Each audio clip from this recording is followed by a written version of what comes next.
ನಮಸ್ತೆ ನಮಃ ಮಹಾದೇವ.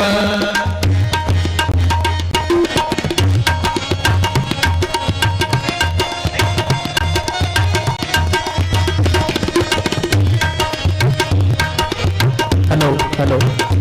ಪೂಜ್ಯ ಗುರುಗಳ ಹಾನಗಲ್ಲ ಕುಮಾರ ಶಿವಯೋಗಿಗಳ 96ನೇ ವರ್ಷದ ಸಲ್ಲಿಸುವುದರ ಮೂಲಕ ಎಲ್ಲ ಪರಮ ಪೂಜ್ಯರು ಪುಷ್ಪಾರ್ಚನೆಯನ್ನ ಪೂಜ್ಯ ಕುಮಾರ ಶಿವಯೋಗಿಗೆ ಪುಷ್ಪಾರ್ಚನೆಯನ್ನ ಸಲ್ಲಿಸಿ ಆಸೀನರಾಗಬೇಕಾಗಿ ತಮ್ಮಲ್ಲಿ ವಿನಂತಿ.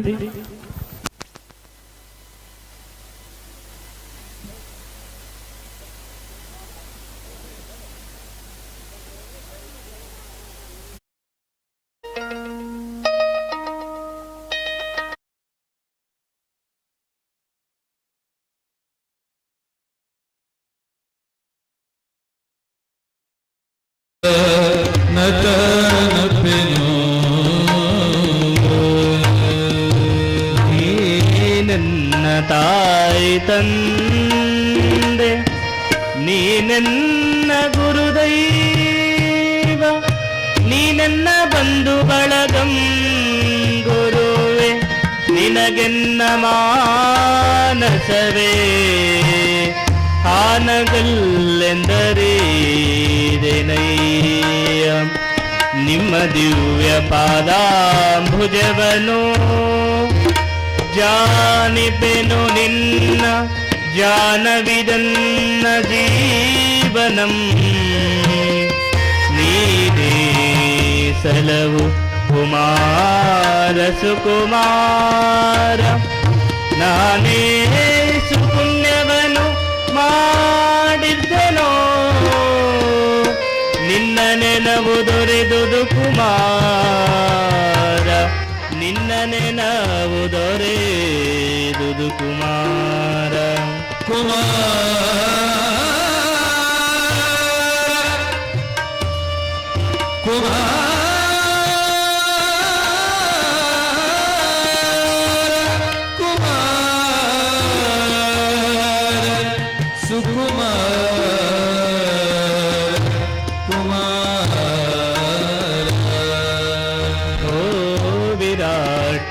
स्वामी चरचक्रेश्वर प्रभो, परात्पर गुरुर्वन्दे गुरुकुमारेश कृपानिधये, गुरुकुमारेश कृपानिधये.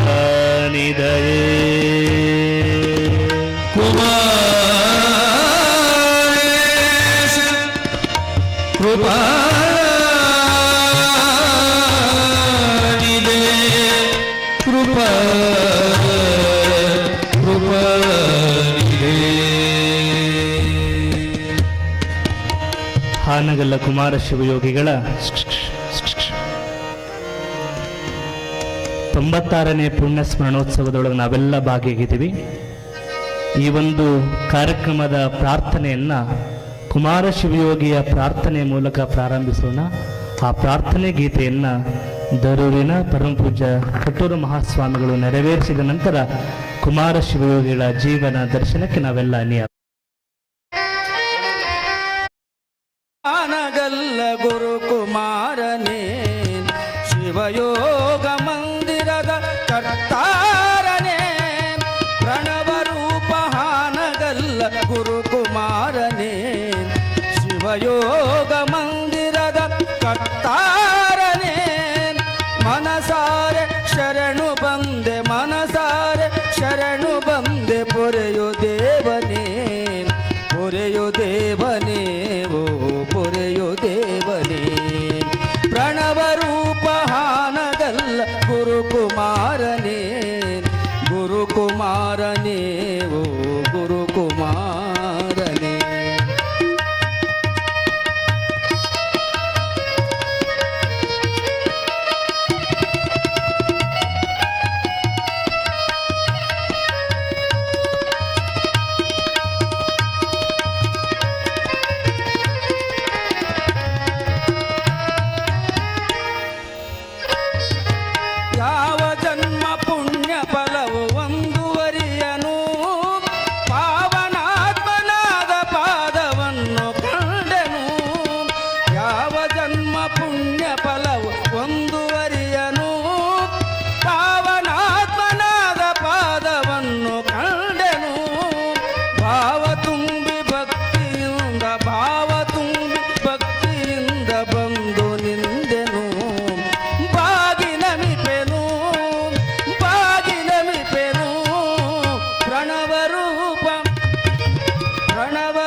ದಯದಳು ಪೊರೆಯೋ ದಯದಳು ಪೊರೆಯೋ ದಯದಳು ಪ್ರಣವ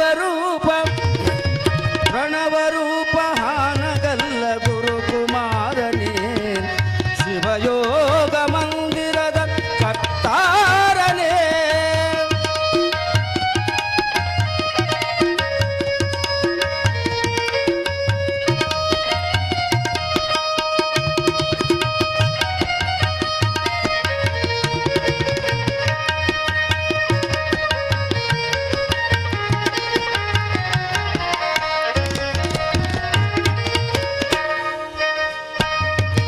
ಲೋಕವೇ ವಿರೋಧವಾಗಿ ಬೈದು ಒಡೆಯಲಿ ಸಾಕು ನಿಮ್ಮ ಕರುಣೆಯೊಂದೆಯನ್ನ ಕಾಯಲಿ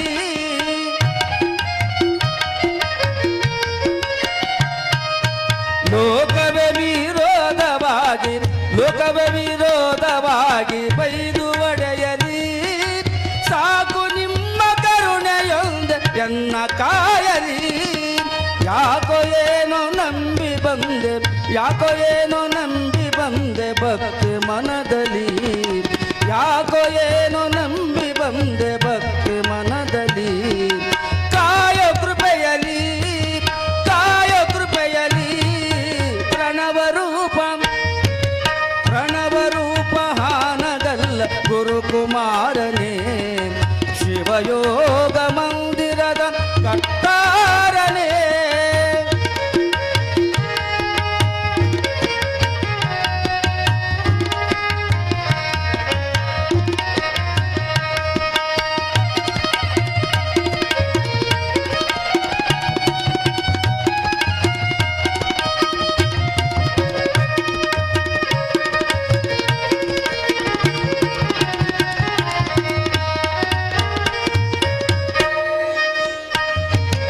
ಹಾಲಲ್ಲ ನಾನು ಅಂಜೆನು ಕೀಳೆಂದು ಜನರೆಂದರೆ ನಾನು ಬೆದರೆನು ಹಾಲಲ್ಲ ವಿಷವಾದರೂ ನಾನು ಅಂಜೆನು ಕೀಳೆಂದು ಜನರೆಂದರೆ ನಾನು ಬೆದರೆನು ಲೋಲನಿಲ್ಲ ಕರುಣೆ ಇರಲಿ ಸಾಕು ದೇವನೇ ಲೋಲನಿಲ್ಲ ಕರುಣೆ ಇರಲಿ ಸಾಕು ದೇವನೇ ಶಂಕರಲಿಂಗನೇ ಪ್ರಣವ ರೂಪ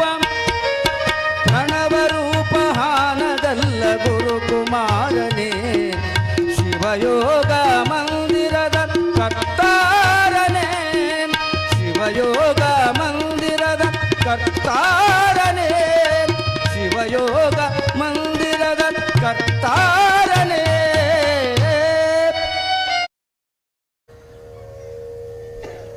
ಭೋ ವಿರಾಟ್ಪುರ ಸ್ವಾಮಿಂಚರ ಚಕ್ರೇಶ್ವರ ಪ್ರಭೋ ಪರಾತ್ಪರ ಗುರು ವಂದೇ ಕುಮಾರೇಶ್ವರ ಕೃಪಾನಿಧಿ.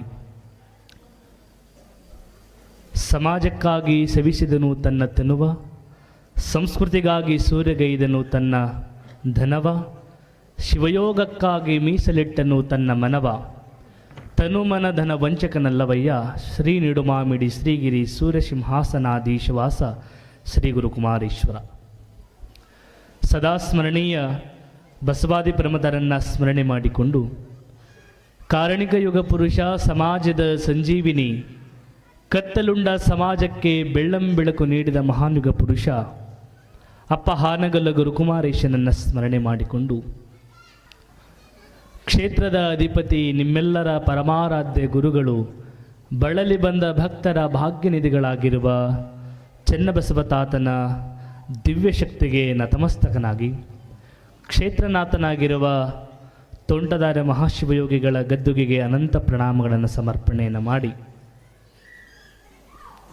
ಎಡೆಯೂರು ಸಿದ್ಧಲಿಂಗ ಶಿವಯೋಗಿಗಳ ಪುರಾಣ ಪ್ರವಚನ ಹಾಗೂ ಈ ದಿನ ನಡೆಯಲಿರುವ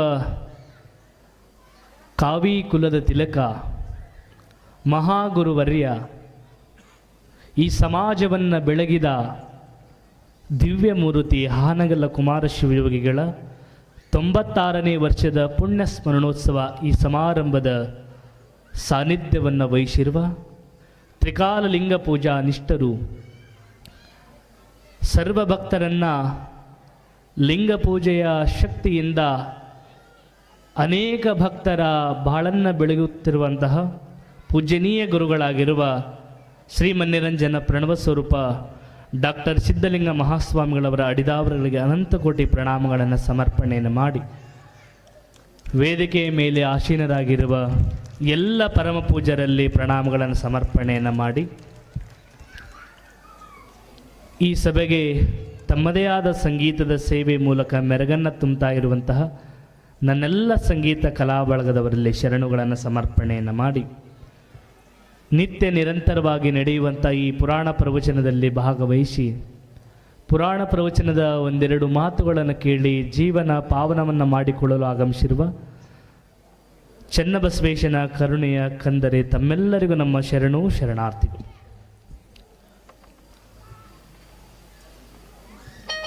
ಇವತ್ತು ಏನು ವಿಶೇಷಮ್ಮ? ಇವತ್ತು ಯಾರ ಪುಣ್ಯಸ್ಮರಣೆ? ಹಾನಗಲ್ಲ ಕುಮಾರ ಶಿವಯೋಗಿಗಳ ಪುಣ್ಯಸ್ಮರಣೆ. ಒಂದೇ ಮಾತನ್ನು ಹೇಳುವುದಾದರೆ, ಇವತ್ತು ಈ ನಾಡಿನೊಳಗ ಕಾವಿಯನ್ನು ಕಾಣಾಕತ್ತೀವಿ ಅಂದ್ರೆ, ಈ ನಾಡಿನೊಳಗ ಸಂಗೀತವನ್ನು ಕಾಣಾಕತ್ತೀವಿ ಕೇಳಾಕತ್ತೀವಿ ಅಂದ್ರೆ, ಈ ನಾಡಿನೊಳಗ ಪುರಾಣ ಪ್ರವಚನಕಾರರನ್ನು ಕಾಣಾಕತ್ತೀವಿ ಅಂದ್ರೆ, ಈ ನಾಡಿನೊಳಗ ಮಠಗಳ ಅಸ್ತಿತ್ವಗಳನ್ನು ಕಾಣಾಕತ್ತೀವಿ ಅಂದ್ರೆ, ಇದಕ್ಕೆಲ್ಲ ಮುಖ್ಯ ಬುನಾದಿ ಯಾರು ಅಂದ್ರೆ ಹಾನಗಲ್ಲ ಕುಮಾರ ಶಿವಯೋಗಿಗಳನ್ನುವುದನ್ನು ತಾವೆಲ್ಲ ತಿಳ್ಕೊಳ್ಬೇಕು. ಆ ಅಪ್ಪ ಹುಟ್ಟಿಲ್ಲ ಅಂದರೆ ಇಂತಹ ಸಮಾಜಕ್ಕೆ ಶ್ರೇಷ್ಠ ಸ್ವಾಮಿಗಳು ದೊರಕ್ತಿದ್ದಿಲ್ಲ, ಸಂಗೀತಗಾರರು ಸಿಗ್ತಿದ್ದಿಲ್ಲ, ಪಂಚಾಕ್ಷರಿ ಗವಾಯಿಗಳಂಥ ಸಂಗೀತಗಾರರು ಸಿಗ್ತಿದ್ದಿಲ್ಲ, ದೊಡ್ಡ ದೊಡ್ಡ ಕಲಾವಿದರು ಪುರಾಣ ಪ್ರವಚನಗಳನ್ನು ಕೀರ್ತನೆಗಳನ್ನು ಮಾಡೋರು ಸಿಗ್ತಿದ್ದಿಲ್ಲ. ಆ ಒಬ್ಬ ಶಿವಯೋಗಿಯ ಜನ್ಮ ಆಗಲಿಲ್ಲ ಅಂದಿದ್ರೆ. ಅನುಭಾವಿ ಬರಿತಾನ. ಯಾಕೆ 96ನೇ ವರ್ಷದ ಪುಣ್ಯ ಸ್ಮರಣೋತ್ಸವದೊಳಗೆ ನಾವೆಲ್ಲ ಭಾಗವಹಿಸಿದ್ದೀವಿ ಅಂದರೆ, ಯಾರನ್ನ ನಾವು ನಿತ್ಯ ಈ ಸಮಾಜ ಸ್ಮರಣೆಯನ್ನು ಮಾಡುತ್ತಂದ್ರೆ, ಯಾರು ತಮಗಾಗಿ ಬದುಕ್ಯಾರ, ಯಾರು ತಮ್ಮ ಮನೆಗಾಗಿ, ತಮ್ಮ ಮಡದಿಗಾಗಿ, ತಮ್ಮ ಮಕ್ಕಳಿಗಾಗಿ ಬದುಕ್ಯಾರ, ಅಂಥವರನ್ನು ಸಮಾಜ ಎಂದೂ ಸ್ಮರಣೆಯನ್ನು ಮಾಡುವುದಿಲ್ಲ. ಯಾರನ್ನ ಸಮಾಜ ನಿತ್ಯ ಸ್ಮರಣೆಯನ್ನು ಮಾಡುತ್ತಂದ್ರೆ, ಜನಕ್ಕಾಗಿ ಯಾರು ಬದುಕ್ತಾರ, ಸಮಾಜಕ್ಕಾಗಿ ಯಾರು ಬದುಕ್ತಾರ, ನೊಂದವರಿಗಾಗಿ ಯಾರು ಬದುಕ್ತಾರ, ಬಿದ್ದವರನ್ನು ಎತ್ತುವುದಕ್ಕಾಗಿ ಯಾರು ಬದುಕ್ಯಾರಲ್ಲ ಅಂಥವರನ್ನು ಈ ಸಮಾಜ ನೆನಪು ಮಾಡ್ತದೆ. ಅಂತಹ ಬಿದ್ದಿರುವಂಥ ಸಮಾಜಕ್ಕೆ ಮತ್ತೆ 20ನೇ ಶತಮಾನದಲ್ಲಿ ಧರ್ಮ, ಆಚಾರ, ವಿಚಾರ, ಸ್ವಾಮಿತ್ವದ ಶಕ್ತಿಯ ಮೂಲಕ ಗೊಬ್ಬರವನ್ನು ಹಾಕಿ ಇಡೀ ಸಮಾಜವನ್ನು ಎತ್ತಿ ಹಿಡಿದಿರ್ತಕ್ಕಂಥ ಯುಗ ಪುರುಷ ಅದು ಹಾನಗಲ್ಲ ಗುರುಕುಮಾರೇಶ ಅನ್ನೋದನ್ನು ತಾವೆಲ್ಲ ಸ್ಮರಣೆ ಮಾಡಿಕೊಳ್ಬೇಕು. ಯಾರ ನೆನೆದರೆ ಮನಸ್ಸು ಹಿಮಗಿರಿಯ ಜಲದಂತೆ ತಿಳಿಯಾಗಿ ಹಗುರಾಗಿ ಶಾಂತವಾಗುವುದು, ತಲೆಬಾಗು ಆ ಹಿರಿಯ ಚೇತನದ ಎದುರಲ್ಲಿ ಭವ್ಯತೆಯ ಮೇರುಗುಣ ಮುದ್ದು ರಾಮ ಅಂತ ಬರೀತಾರೆ ಒಂದು ಕಡೆ ಅನುಭವ. ಯಾರನ್ನ ಸ್ಮರಣೆಯನ್ನು ಮಾಡಿದರೆ ನಿನ್ನ ಮನಸ್ಸು ಶಾಂತ ಆಗುತ್ತಾ, ಯಾರನ್ನ ಸ್ಮರಣೆಯನ್ನು ಮಾಡಿದರೆ ನಿನ್ನ ಮನಸ್ಸು ಆನಂದ ಆಗುತ್ತಲ್ಲ, ಅಂಥವರನ್ನು ನಿತ್ಯ ಸ್ಮರಣೆ ಮಾಡು. ಅವರ ಮುಂದೆ ನಿನ್ನ ತಲೆ ನಿತ್ಯ ಬಾಗಿರಬೇಕು, ಅಂದಾಗ ನಿನ್ನ ಬದುಕು ಸಾರ್ಥಕ ಆಗ್ತದೆ. ಯಾಕೆ ಇವತ್ತು ಅಂತಹ ಮಹಾತ್ಮನ ಪುಣ್ಯ ಸ್ಮರಣೋತ್ಸವವನ್ನು ಪೂಜ್ಯರು ಈ ವೇದಿಕೆಯ ಮೂಲಕ ಮಾಡ್ತಿದಾರಂದ್ರೆ, ಎಂಥವರನ್ನ ನಿತ್ಯ ಸ್ಮರಣೆಯನ್ನು ಮಾಡಬೇಕು ನಮ್ಮ ಜೀವನದೊಳಗೆ ಅಂದ್ರೆ, ಯಾವ ವಿಭೂತಿ ಪುರುಷನ ಸ್ಮರಣೆಯಿಂದ ಈ ಸಮಾಜ ಗೌರವವನ್ನು ತಾಳಿತ್ತು, ಯಾವ ವಿಭೂತಿ ಪುರುಷನ ಸ್ಮರಣೆಯಿಂದ ಈ ಸಮಾಜ ಗೌರವವನ್ನು ತಾಳಿದೆ, ಯಾವ ವಿಭೂತಿ ಪುರುಷನ ಕಾರ್ಯಗಳಿಂದ ಈ ಸಮಾಜ ಏಳಿಗೆಯನ್ನು ಕಂಡಿದೆ, ಯಾವ ವಿಭೂತಿ ಪುರುಷನ ನೆನಹಿನಿಂದ ಈ ಸಮಾಜದೊಳಗ ಧರ್ಮ ಸಂಸ್ಕೃತಿಗೆ ಬೆಲೆಯನ್ನು ಬಂದಿದೆಯಲ್ಲ, ಅಂಥ ಶಿವಯೋಗಿಯನ್ನು ಸ್ಮರಣೆ ಮಾಡೋದು ನಿತ್ಯದ ನಮ್ಮೆಲ್ಲರ ಆದ್ಯ ಕರ್ತವ್ಯ ಅಂತ ತಿಳ್ಕೊಳ್ಬೇಕು. ಅಂತಹ ಶಿವಯೋಗಿಗಳು ಹಾನಗಲ್ಲ ಕುಮಾರ ಶಿವಯೋಗಿಗಳು. ಹಾನಗಲ್ಲ ಕುಮಾರ ಶಿವಯೋಗಿಗಳ ಜನ್ಮವನ್ನು ತಾಳುವುದಕ್ಕಿಂತ ಮುಂಚೆ ಈ ಸಮಾಜ ಹೇಗಿತ್ತು, ಈ ನಾಡು, ಈ ನುಡಿಗಳು ಹೇಗಿದ್ದು ಅಂದ್ರೆ, ಹೇಗೆ ಎಲ್ಲರೂ ಕಾವಿ ಬಟ್ಟೆಗಳನ್ನು ಹಾಕಿ ಧರಿಸ್ತಾ ಹೆಂಗೆ ಭಕ್ತರನ್ನು ಮೋಸವನ್ನು ಮಾಡ್ತಿದ್ರಂದ್ರೆ, ಒಂದು ಕಡೆ ಬರೀತಾರ ಶಂಕರಾಚಾರ್ಯರು ಹೆಂಗೆ ಇತ್ತು ಒಂದು ಕಾಲದೊಳಗೆ ಸಮಾಜ. ಕುಮಾರ ಶಿವಯೋಗಿಗಳು ಬರುವುದಕ್ಕಿಂತ ಮುಂಚೆ ಸಮಾಜದೊಳಗೆ ಹೆಂಗ ಜೀವನ ನಡೀತಿತ್ತು ಎಲ್ಲರದು ಅಂದರೆ, ಜಟಿಲೋ ಮುಂಡಿ ಲುಂಚಿತ ಕೇಶ ಕಾಶ ಯಾಂಬರ ಬಹುಕೃತ ವೇಷ ಪಶ್ಯನ್ನಪಿಚನ ಪಶ್ಯತಿ ಮೂಢ ಉದರ ನಿಮಿತ್ತಂ ಬಹುಕೃತ ವೇಷ ಅಂತ ಬರೀತಾರೆ. ಹೆಂಗ ಬದುಕ್ತಿತ್ತು ಸಮಾಜ ಮೊದಲು ಅಂದ್ರೆ, ಕೆಲವರು ಜಟೆಯನ್ನ ಬಿಡ್ತಿದ್ರು, ಕಾವಿ ಬಟ್ಟೆಯನ್ನ ತೊಡುತ್ತಿದ್ರು. ಕೆಲವರು ಗಡ್ಡ ಮೀಸೆಯನ್ನ ಬಿಟ್ಟು ಕಾವಿ ಬಟ್ಟೆಯನ್ನ ತೊಡುತ್ತಿದ್ರು. ಇನ್ನು ಕೆಲವರು ತಲೆಯನ್ನ ನುಣ್ಣಗೆ ಬೋಳಿಸ್ಕೊಂತ ಕಾವಿ ಬಟ್ಟೆಯನ್ನ ತೊಟ್ಟು ನಾನೊಬ್ಬ ಸಮಾಜದ ಸ್ವಾಮಿ ಅಂತಂದು ಭಕ್ತರ ಭವಿಷ್ಯವನ್ನ ಹಾಳು ಮಾಡುವಂತ ಅನೇಕರು ಹುಟ್ಟುಕೊಂಡಿದ್ರು. ಯಾಕೆ ಅವರೆಲ್ಲ ಕಾವಿ ಬಟ್ಟೆಯನ್ನು ಧರಿಸಿದ್ರು ಅಂತಂದ್ರ ಕಾರಣ ತಮ್ಮ ಹೊಟ್ಟೆಯನ್ನು ತುಂಬಿಸಿಕೊಳ್ಳೋದಕ್ಕಾಗಿ ಕಾವಿ ಬಟ್ಟೆಯನ್ನು ತೊಟ್ಟು ನಾನು ಸಮಾಜದ ಒಬ್ಬ ಸ್ವಾಮಿ, ನಾನು ಸಮಾಜದ ಒಬ್ಬ ಗುರು ಅಂತಂದು ಹಿಂಗೆ ನಡೀತಿತ್ತು ಜಗತ್ತಿನೊಳಗ. ಆದರೆ ಇಂತಹ ಬಟ್ಟೆಯನ್ನು ತೊಟ್ಟು ಉದರ ನಿಮಿತ್ತಕ್ಕಾಗಿ ಹೊಟ್ಟೆಯನ್ನು ತುಂಬಿಸಿಕೊಳ್ಳುವುದಕ್ಕಾಗಿ ಕಾವಿ ಬಟ್ಟೆಯನ್ನು ತೊಟ್ಟಂಥವ್ರು ಈ ಸಮಾಜಕ್ಕೆ ಬೇಡ. ಯಾರು ನೊಂದಾರ, ಯಾರು ಬಳಲಾರ, ಯಾರು ಬಿದ್ದಾರ ಅವರನ್ನ ಎತ್ತುವಂತ ಶ್ರೇಷ್ಠ ಸ್ವಾಮಿಗಳು ಈ ನಾಡಿಗೆ ಬರಬೇಕಾಗಿದೆ. ಅಂಥವರನ್ನ ಸೃಷ್ಟಿಯನ್ನ ಮಾಡುವುದಕ್ಕಾಗಿ ಭಗವಂತ ಕುಮಾರ ಶಿವಯೋಗಿಗಳನ್ನ ಈ ಧರೆಗೆ ಕಳಿಸಿಕೊಡ್ತಾನಮ್ಮ. ಕುಮಾರ ಶಿವಯೋಗಿಗಳ ಆಗಮನ ಯಾಕ? ಇಂಥ ಸಮಾಜವನ್ನು ಎಚ್ಚರ ಮಾಡಾಕ, ದಿಕ್ಕೆಟ್ಟು ಹೋಗಿರ್ತಕ್ಕಂಥ ಈ ಸಮಾಜಕ್ಕೆ ದಿಕ್ಸೂಚಿಯಾಗಿ ಬಂದವರು ಹಾನಗಲ್ಲ ಕುಮಾರ ಶಿವಯೋಗಿ. 12ನೇ ಶತಮಾನದೊಳಗ ಬಸವಣ್ಣ ಸಮಾಜದ ಕ್ರಾಂತಿಯನ್ನ ಮಾಡಿ ಭಕ್ತಿಯ ಪಥವನ್ನ ತೋರಿದವನು ಬಸವನಾದರೆ, 20ನೇ ಶತಮಾನದೊಳಗ ತ್ಯಾಗ ಮತ್ತು ನಿಸ್ವಾರ್ಥದ ಸೇವೆಯ ಮೂಲಕ ಸ್ವಾಮಿತ್ವದ ಶಕ್ತಿಯ ಪಥವ ತೋರ ಬಂದವರು ಹಾನಗಲ್ಲ ಗುರುಕುಮಾರ ಶಿವಯೋಗಿಗಳನ್ನುವುದನ್ನು ನಿತ್ಯ ಸ್ಮರಣೆಯನ್ನ ಮಾಡಬೇಕು. ಯಾಕೆ ಜನನ ಆಯಿತು ಗುರುಗಳದು? ಸ್ವಾಮಿತ್ವದ ಶಕ್ತಿಯ ಪಥವನ್ನ ತೋರುವುದು.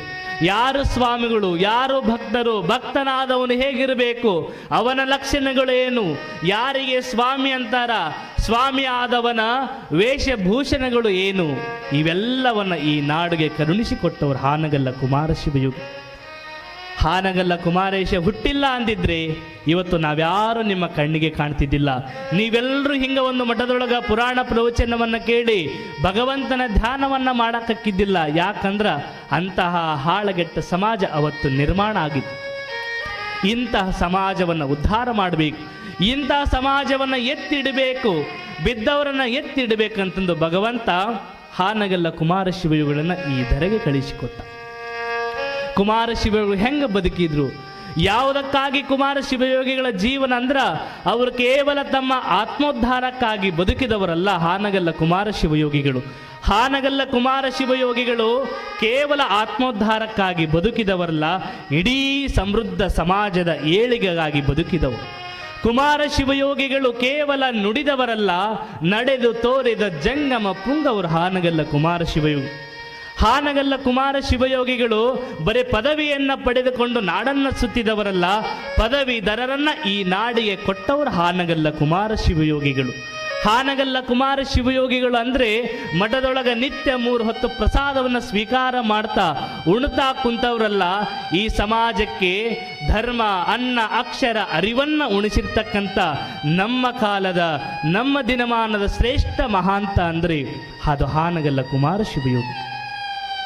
ಆ ಕುಮಾರ ಶಿವಯೋಗಿಗಳ ಜೀವನವನ್ನ ಒಂದು ಸಾರಿ ನಾವು ಹಿಂಗ ಅವಲೋಕನ ಮಾಡ್ಕೊಂತ ಹೋದ್ರೆ ಮೈಯೆಲ್ಲ ರೋಮಾಂಚನ ಆಗ್ತದೆ. ಯಾರು ಕುಮಾರ ಶಿವಯೋಗಿ? ಆ ಪೂಜ್ಯ ಗುರುವಿನ ಕುರಿತು ಹೇಳ್ತಾ ಹೋದ ಸಮಯ ಸಾಕಾಗೋದಿಲ್ಲ, ಬರಿತಾ ಹೋದ್ರ ಪುಸ್ತಕಗಳು ಪುಟಗಳು ಸಾಕಾಗೋದಿಲ್ಲ, ಅವನ ಬಗ್ಗೆ ತಿಳಿತಾ ಹೋದ್ರ ದಿನಗಳು ಸಾಕಾಗೋದಿಲ್ಲ. ಹಾನಗಲ್ಲ ಕುಮಾರ ಶಿವಯೋಗಿ ಅಂತಹ ದಿವ್ಯ ಚರಿತ್ರೆ, ಅಂತಹ ಭವ್ಯ ಇತಿಹಾಸ, ಅಂತಹ ಮೇರು ಗುಣವನ್ನು ಹೊಂದಿದವರು ಹಾನಗಲ್ಲ ಕುಮಾರ ಶಿವಯೋಗಿ. ಅಂತಹ ಗುರುವಿನ ನೆನಹೆನೊಳಗ ನಮ್ಮ ಜೀವನ ನಡಿಬೇಕು. ಅವರನ್ನ ಸ್ಮರಣೆಯನ್ನು ನಾವು ನಿತ್ಯ ಮಾಡಬೇಕು. ಅದಕ್ಕೆ ಮತ್ತೆ ಮತ್ತೆ ಪ್ರತಿ ವರ್ಷ ಕುಮಾರ ಶಿವಯೋಗಿಗಳ ಪುಣ್ಯ ಸ್ಮರಣೋತ್ಸವದೊಳಗ ಈ ಕಾರ್ಯಕ್ರಮವನ್ನು ಗುರುಗಳು ಮಾಡ್ತಾ ಬಂದಿದ್ದಾರೆ. ಹಾಗಾದರೆ ಕುಮಾರ ಶಿವಯೋಗಿಗಳಂದ್ರೆ ಯಾರು? ಅವರು ಎಲ್ಲಿ ಹುಟ್ಟಿದ್ರು? ಅವರ ಜನನ ಹೇಗಾಯಿತು? ಯಾಕವರು ಈ ಭೂಮಿಗೆ ಬಂದರು? ಅದೆಲ್ಲ ಅರ್ಥ ಮಾಡ್ಕೊಳ್ಬೇಕಲ್ಲ ನೀವೆಲ್ಲ. ಸ್ವಲ್ಪ ಶಾಂತ ರೀತಿಯಿಂದ ಕುಳಿತು ಕೇಳ್ರಿ. ಯಾಕಂದ್ರೆ ಶಿವಯೋಗಿಯ ಬಗ್ಗೆ ತಿಳಿದುಕೊಂಡು ಬಿಟ್ರೆ ಬದುಕು ಸಾರ್ಥಕ ಆಗುತ್ತೆ. ಸ್ವಲ್ಪ ಲಕ್ಷ್ಯ ಈ ಕಡೆ ಇರಲಿ. ಒಂದು ತಾಸು ಇವತ್ತು ಯಾವ ವಿಷಯ ಹೇಳಬೇಡಂದ ಅಜ್ಜವ್ರು, ಬರೇ ಕುಮಾರಜ್ಜರ ಬಗ್ಗೆ. ಕುಮಾರಜ್ಜವ್ರ ಹಾಡುಗಳನ್ನ ಹಾಡಕತ್ರ, ಕುಮಾರೇಶನ ಬಗ್ಗೆ ಮಾತಾಡಿದ್ರ, ಕುಮಾರೇಶನ ಹೆಸರು ಕೇಳಿದ್ರ ಆನಂದ ತುಂಬಿ ಬರುತ್ತಾ. ನಮ್ಮ ಗುರುಗಳಾಗಿರ್ತಕ್ಕಂಥ ಸಿದ್ಧಲಿಂಗ ಮಹಾಸ್ವಾಮಿ. ಸುಮ್ಮನೆ ಕುಮಾರಜ್ಜರು ಅಂದ್ರೆ ಸಾಕು, ಅಷ್ಟು ಆನಂದ. ಏನೂ ಬೇಡ, ಕುಮಾರಜ್ಜ ಅಂದ್ರೆ ಸಾಕು, ಅಷ್ಟು ಆನಂದ ಅಜ್ಜೋರು. ಅಂಥ ಶಿವಯೋಗಿಗಳು, ಅಂಥ ಮಹಾಪೂಜ್ಯನನ್ನು ಸ್ಮರಣೆ ಮಾಡ್ತಾರಂದ್ರೆ ಅವ್ರ ಬಗ್ಗೆ ನೀವೆಲ್ಲ ತಿಳ್ಕೊಳ್ಬೇಕಲ್ಲ. ಅದಕ್ಕೆ ಒಂದಿಷ್ಟು ಈ ಕಡೆ ಗಮನ ಇದೆ. ಹಾಗಾದರೆ ಕುಮಾರ ಶಿವಯೋಗಿಗಳು ಯಾರು? ಯಾರ ಗರ್ಭದೊಳಗೆ ಜನ್ಮವನ್ನು ತಾಳಿದ್ರು? ಅದು ನಿಮಗೆ ತಮ್ಮ, ತಂದೆ ಬಸವಯ್ಯ, ತಂದೆ ಏನು? ತಾಯಿ ನೀಲಮ್ಮನವರು. ಇವರಿಬ್ಬರು ಶ್ರೇಷ್ಠ ದಂಪತಿಗಳು, ನಿತ್ಯ ಗುರುಲಿಂಗ ಜಂಗಮ ಪ್ರೇಮಿಗಳು, ನಿತ್ಯ ಶಿವನ ಪೂಜೆಯನ್ನು ಮಾಡ್ತಾ ತಮ್ಮ ಜೀವನವನ್ನು ನಡೆಸ್ತಾ ಇದ್ರು. ಅವರಿಗೆ ಒಬ್ಬ ಶಿವಯೋಗಿ, ಒಬ್ಬ ಮಗನ ಜನನ ಆಗ್ತದೆ. ಮೊದಲು ಗಂಡು ಕೂಸಿನ ಜನ. ಅವನಿಗೆ ಶಿವಬಸಯ್ಯ ಅಂತ ಹೆಸರಿಡ್ತಾರೆ. ಹೆಸರಿಟ್ಟು ಹಿಂಗ ಅವನ ಬದುಕು ಪ್ರಾರಂಭ ಆದಾಗ ಒಂದು ದಿನ ನೀಲಮ್ಮನವರು ಮಲಗಿರ್ತಾರೆ ಮನೆಯೊಳಗೆ. ನೀಲಮ್ಮನವರು ಮಲಗಿದಾಗ ಒಬ್ಬ ಜಂಗಮ ಮೂರ್ತಿ ಕನಸಿನೊಳಗೆ ಬರ್ತಾನ. ನೀಲಮ್ಮನವರ ಕನಸಿನೊಳಗೆ ಬಂದು ಒಂದು ಪುಷ್ಪವನ್ನು ಆ ನೀಲಮ್ಮನವರಿಗೆ ಕೈಗೆ ಕೊಟ್ಟು, ಹೇ ಮಗಳೇ, ಈ ಪುಷ್ಪವನ್ನು ಸ್ವೀಕಾರ ಮಾಡಿ ಒಂದು ಗಂಡು ಮಗುವಿಗೆ ಜನ್ಮವನ್ನು ನೀಡಿ ನನ್ನ ಜೋಳಿಗೆಗೆ ಹಾಕ್ತೀಯಾ ಅಂತಂದು ಪ್ರಶ್ನೆಯನ್ನು ಮಾಡಿ ಒಂದು ಹೂವನ್ನು ನೀಲಮ್ಮನವರ ಉಡಿಲಿಗೆ ಕೊಟ್ಟು ಜಂಗಮ ಮೂರ್ತಿ ಕನಸಿನಿಂದ ದೂರ ಹೋಗಿಬಿಡ್ತಾ. ಒಂದು ವರ್ಷ ತುಂಬುವುದರೊಳಗಾಗಿನೇ ಮತ್ತೆ ನೀಲಮ್ಮನವರು ಗರ್ಭಧಾರಣೆಯನ್ನು ಮಾಡಿಕೊಳ್ತಾ. ಗರ್ಭಧಾರಣೆಯನ್ನು ಮಾಡಿಕೊಂಡು ತಮ್ಮ ತವರು ಮನೆಯಾಗಿರ್ತಕ್ಕಂಥ ಲಿಂಗದ ಹಳ್ಳಿ, ಆ ಲಿಂಗದ ಹಳ್ಳಿಗೆ ಹೋದಾಗ ಆ ಲಿಂಗದ ಹಳ್ಳಿಯ ಸಮೀಪ ಪಕ್ಕದಲ್ಲಿರುವಂತಹ ಗ್ರಾಮ ಅದು ನಂದಿಹಳ್ಳಿ. ಆ ನಂದಿಹಳ್ಳಿಯೊಳಗೆ ನಂದಿಕೇಶ್ವರನ ಜಾತ್ರೆ ನಡೆದಿತ್ತು. ಶಿವಯೋಗಿಯ ಜನನ ಹೇಗಾಗುತ್ತೆ ನೋಡಿ. ನಿಮ್ಮ ಹಂಗೆ ಎಲ್ಲರ ಥರ ಸುಮ್ಮನೆ ಹುಟ್ಟೋದಿಲ್ಲ. ಅವರು ಒಂದೇನಾದರೂ ಕಾರಣವನ್ನು ಇಟ್ಟುಕೊಂಡು ಹುಟ್ಟಿದ್ದಕ್ಕಾಗಿ ಅವರಿಗೆ ಕಾರಣಕ್ಕೆ ಪುರುಷರು ಅಂತಾರೆ. ನಂದಿಹಳ್ಳಿ ಗ್ರಾಮದೊಳಗೆ ನಡೆದಿರತಕ್ಕಂಥ ನಂದಿಕೇಶ್ವರ ಜಾತ್ರೆಗೆ ತುಂಬು ಗರ್ಭಿಣಿ ಆಗಿರ್ತಕ್ಕಂಥ ನೀಲಮ್ಮ ಜಾತ್ರೆಗೆ ಹೋಗಿರ್ತಾಳ. ಎಲ್ಲರೂ ಹಿಂಗ ತೇರನ್ನ ಎಳೆಯುವಂಥ ಸಂದರ್ಭ, ಹಗ್ಗವನ್ನು ಹಿಡಿದುಕೊಂಡು ಎಲ್ಲ ಗಂಡು ಮಕ್ಕಳು ತೇರನ್ನ ಜಯಮಂಗಲಂ ಅಂತಂದು ಭಗವಂತನ ನಾಮಸ್ಮರಣೆಯ ಮೂಲಕ ತೇರನ್ನ ಎಳಿತಾ ಇದ್ರು. ಮೇಲೆ ಇರ್ತಕ್ಕಂಥವ್ರು ಕೆಳಗೆ ಇರ್ತಕ್ಕಂಥವ್ರು ಉತ್ತತ್ತಿಯನ್ನು ಹಿಂಗೆ ಒಗಿತಾರ. ಆ ನಂದಿಕೇಶ್ವರನ ಕಳಸಕ್ಕೆ ಬಡಿದಿರ್ತಕ್ಕಂಥ ಒಂದು ಉತ್ತತ್ತಿ ನೀಲಮ್ಮನವರ ಉಡಿಗೆ ಬಂದು ಬಿದ್ದು ಬಿಡುತ್ತದೆ. ಅದರನ್ನ ಶಿವನ ಪ್ರಸಾದ ಅಂತಂದು ಸ್ವೀಕಾರ ಮಾಡಿರ್ತಕ್ಕಂಥ ನೀಲಮ್ಮ ಹಾಗೇ ತಿನ್ನೋದಿಲ್ಲ, ಅದನ್ನ ಮನೆಗೆ ತೆಗೆದುಕೊಂಡು ಹೋಗ್ತಾಳೆ. ಹೋಗಿ ಸರಿಯಾಗಿ ಮುಖಮಾರ್ಜನೆಯನ್ನು ಮಾಡಿಕೊಂಡು ಭಸ್ಮಧಾರಣೆಯನ್ನು ಮಾಡಿ ಲಿಂಗವನ್ನು ಕೈಯಾಗ ಹಿಡಿದು ಲಿಂಗಕ್ಕೆ ಒಂದಿಷ್ಟು ನೀರು ಹಾಕಿ ಪೂಜೆಯನ್ನು ಮಾಡಿ ಆ ಲಿಂಗನಿಗೆ ಆ ನಂದಿಕೇಶ್ವರ ಕೊಟ್ಟಿರ್ತಕ್ಕಂಥ ಪ್ರಸಾದವನ್ನು ಉತ್ತತ್ತೆಯನ್ನು ತೋರಿಸಿ ಇದು ಭಗವಂತನ ಪ್ರಸಾದ ಅಂತಂದು ಸ್ವೀಕಾರ ಮಾಡ್ತಾಳೆ. ಮಾಡಿ ಜೀವನ ಪ್ರಾರಂಭ ಆಯಿತು. ಮುಂದೆ ಆ ನಂದಿಕೇಶ್ವರನೇ ಆ ನೀಲಮ್ಮನ ಗರ್ಭದೊಳಗ ಕುಮಾರ ಶಿವಯೋಗಿಗಳಾಗಿ 1867 ಭಾದ್ರಪದ ಶುದ್ಧ ತ್ರಯೋದಶಿಯ ದಿನದಂದು ಕುಮಾರ ಶಿವಯೋಗಿಗಳು ಈಗಿನ ಹಾವೇರಿ ಜಿಲ್ಲೆ ರಾಣೇಬೆನ್ನೂರು ತಾಲೂಕು ಜೋಯಿಸರ ಹರಳಹಳ್ಳಿ ಎಂಬ ಗ್ರಾಮದಲ್ಲಿ ಭಗವಂತನ ಅವತಾರವನ್ನು ಹೊತ್ತು ಕುಮಾರ ಶಿವಯೋಗಿಗಳು ಈ ಭುವಿಗೆ ಅವತರಿಸ್ತಾರೆ. 1867 ಭಾದ್ರಪದ ಶುದ್ಧ ತ್ರಯೋದಶಿ. ಏನು ನೆನಪಿಟ್ಟುಕೊಳ್ಬೇಕು, 1867 ಇಸ್ವಿ ಭಾದ್ರಪದ ಶುದ್ಧ ತ್ರಯೋದಶಿ ದಿನದಂದು ನೀಲಮ್ಮನವರ ಗರ್ಭದಿಂದ ಒಬ್ಬ ಶಿವಯೋಗಿಯ ಜನನ ಆಗ್ತದೆ. ಎಷ್ಟು ವಿಚಿತ್ರ, ಎಷ್ಟು ವಿಶೇಷ ಅಂತಂದ್ರೆ, ಮಕ್ಕಳು ತಾಯಿಯ ಗರ್ಭದಿಂದ ಬಂದು 4-5 ತಾಸುಗಳ ನಂತರ ಏನಾಗುತ್ತ, ಆ ಮಗು ತಾಯಿಯ ಎದೆ ಹಾಲನ್ನು ಹುಡುಕುತ್ತ. ತಾಯಿ ಎದೆ ಹಾಲನ್ನು ಕುಡಿಬೇಕಂತಂದು ತಾಯಿ ಕುಡಿಸ್ಲಿಕ್ಕೆ ಹೋಗ್ತಾಳ, ಆ ಮಗು ಬಾಯಿ ತೆಗಿತಾ ಇರ್ತದೆ.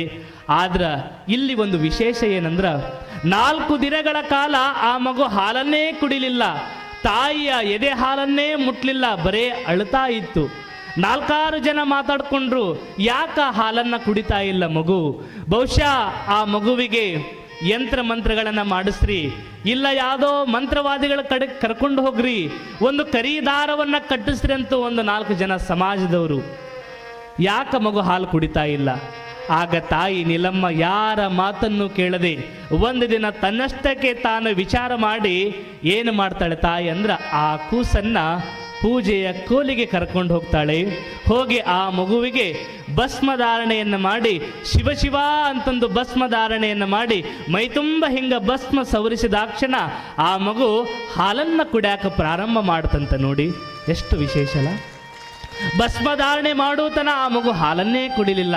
ಇದೆಲ್ಲವನ್ನ ಕಂಡಿರ್ತಕ್ಕಂಥ ಸಮಾಜ ಅಂತೂ ಇಂತಹ ಮಹಾಯುಗ ಪುರುಷ ಈ ಭೂಮಿಗೆ ಬಂದಾನಂದ್ರ ಇವನ ಹೆಸರು ಹಾಲಯ್ಯನೆಂದು ನಾಮಕರಣ ಮಾಡಬೇಕು. ಹಾಲನ್ನ ಹಾಗೇ ಕುಡಿಲಿಲ್ಲ, ಎಲ್ಲರ ಜೊತೆ ಕುಡ್ದಂಗ ಇವನಿಗೆ ಸಂಸ್ಕಾರವನ್ನ ಹೊತ್ತು ಈ ಭೂಮಿಗೆ ಬಂದಾನಂದ್ರ ಇವನು ಸಾಮಾನ್ಯ ಪುರುಷನಲ್ಲ.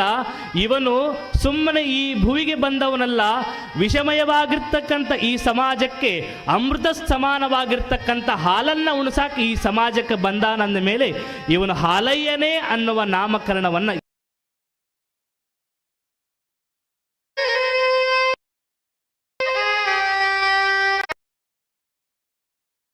ಶಿವಯೋಗಿ ಕುಮಾರ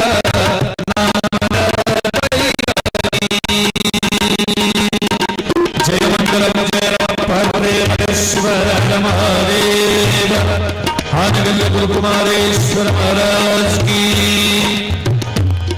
ಶ್ರೀ ಆತ್ಮಜಯ ನಮಃ ಮಹಾದೇವ.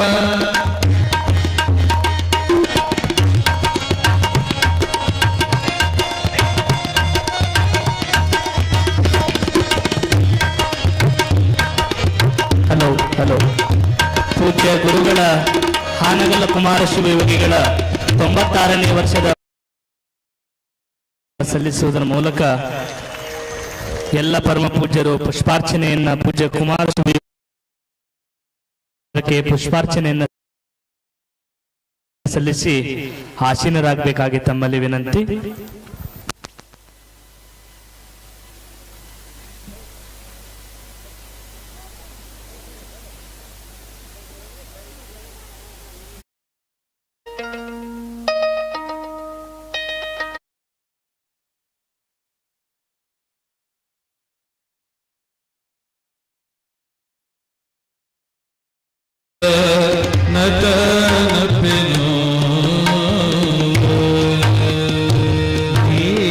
ನನ್ನ ತಾಯಿ ತಂದೆ ನೀನೆನ್ನ ಗುರುದೈವ,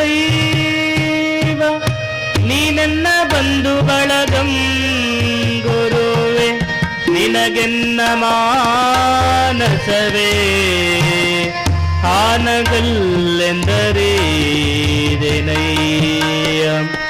ನಿಮ್ಮ ದಿವ್ಯ ಪಾದಾಂಬುಜವನು ಜಾನಿಪೆನು ನಿನ್ನ ಜಾನವಿದನ್ನ ಜೀವನಂ. ನೀನೇ ಸಲವು ಕುಮಾರ ಸುಕುಮಾರ, ನಾನೇ ಸುಪುಣ್ಯವನು ಮಾಡಿದ್ದೆನೋ, ನಿನ್ನ ನೆನವು ದೊರೆದುದು ಕುಮಾರ, ನಿನ್ನ ನೆನವು ದೊರೆದುದು ಕುಮಾರ.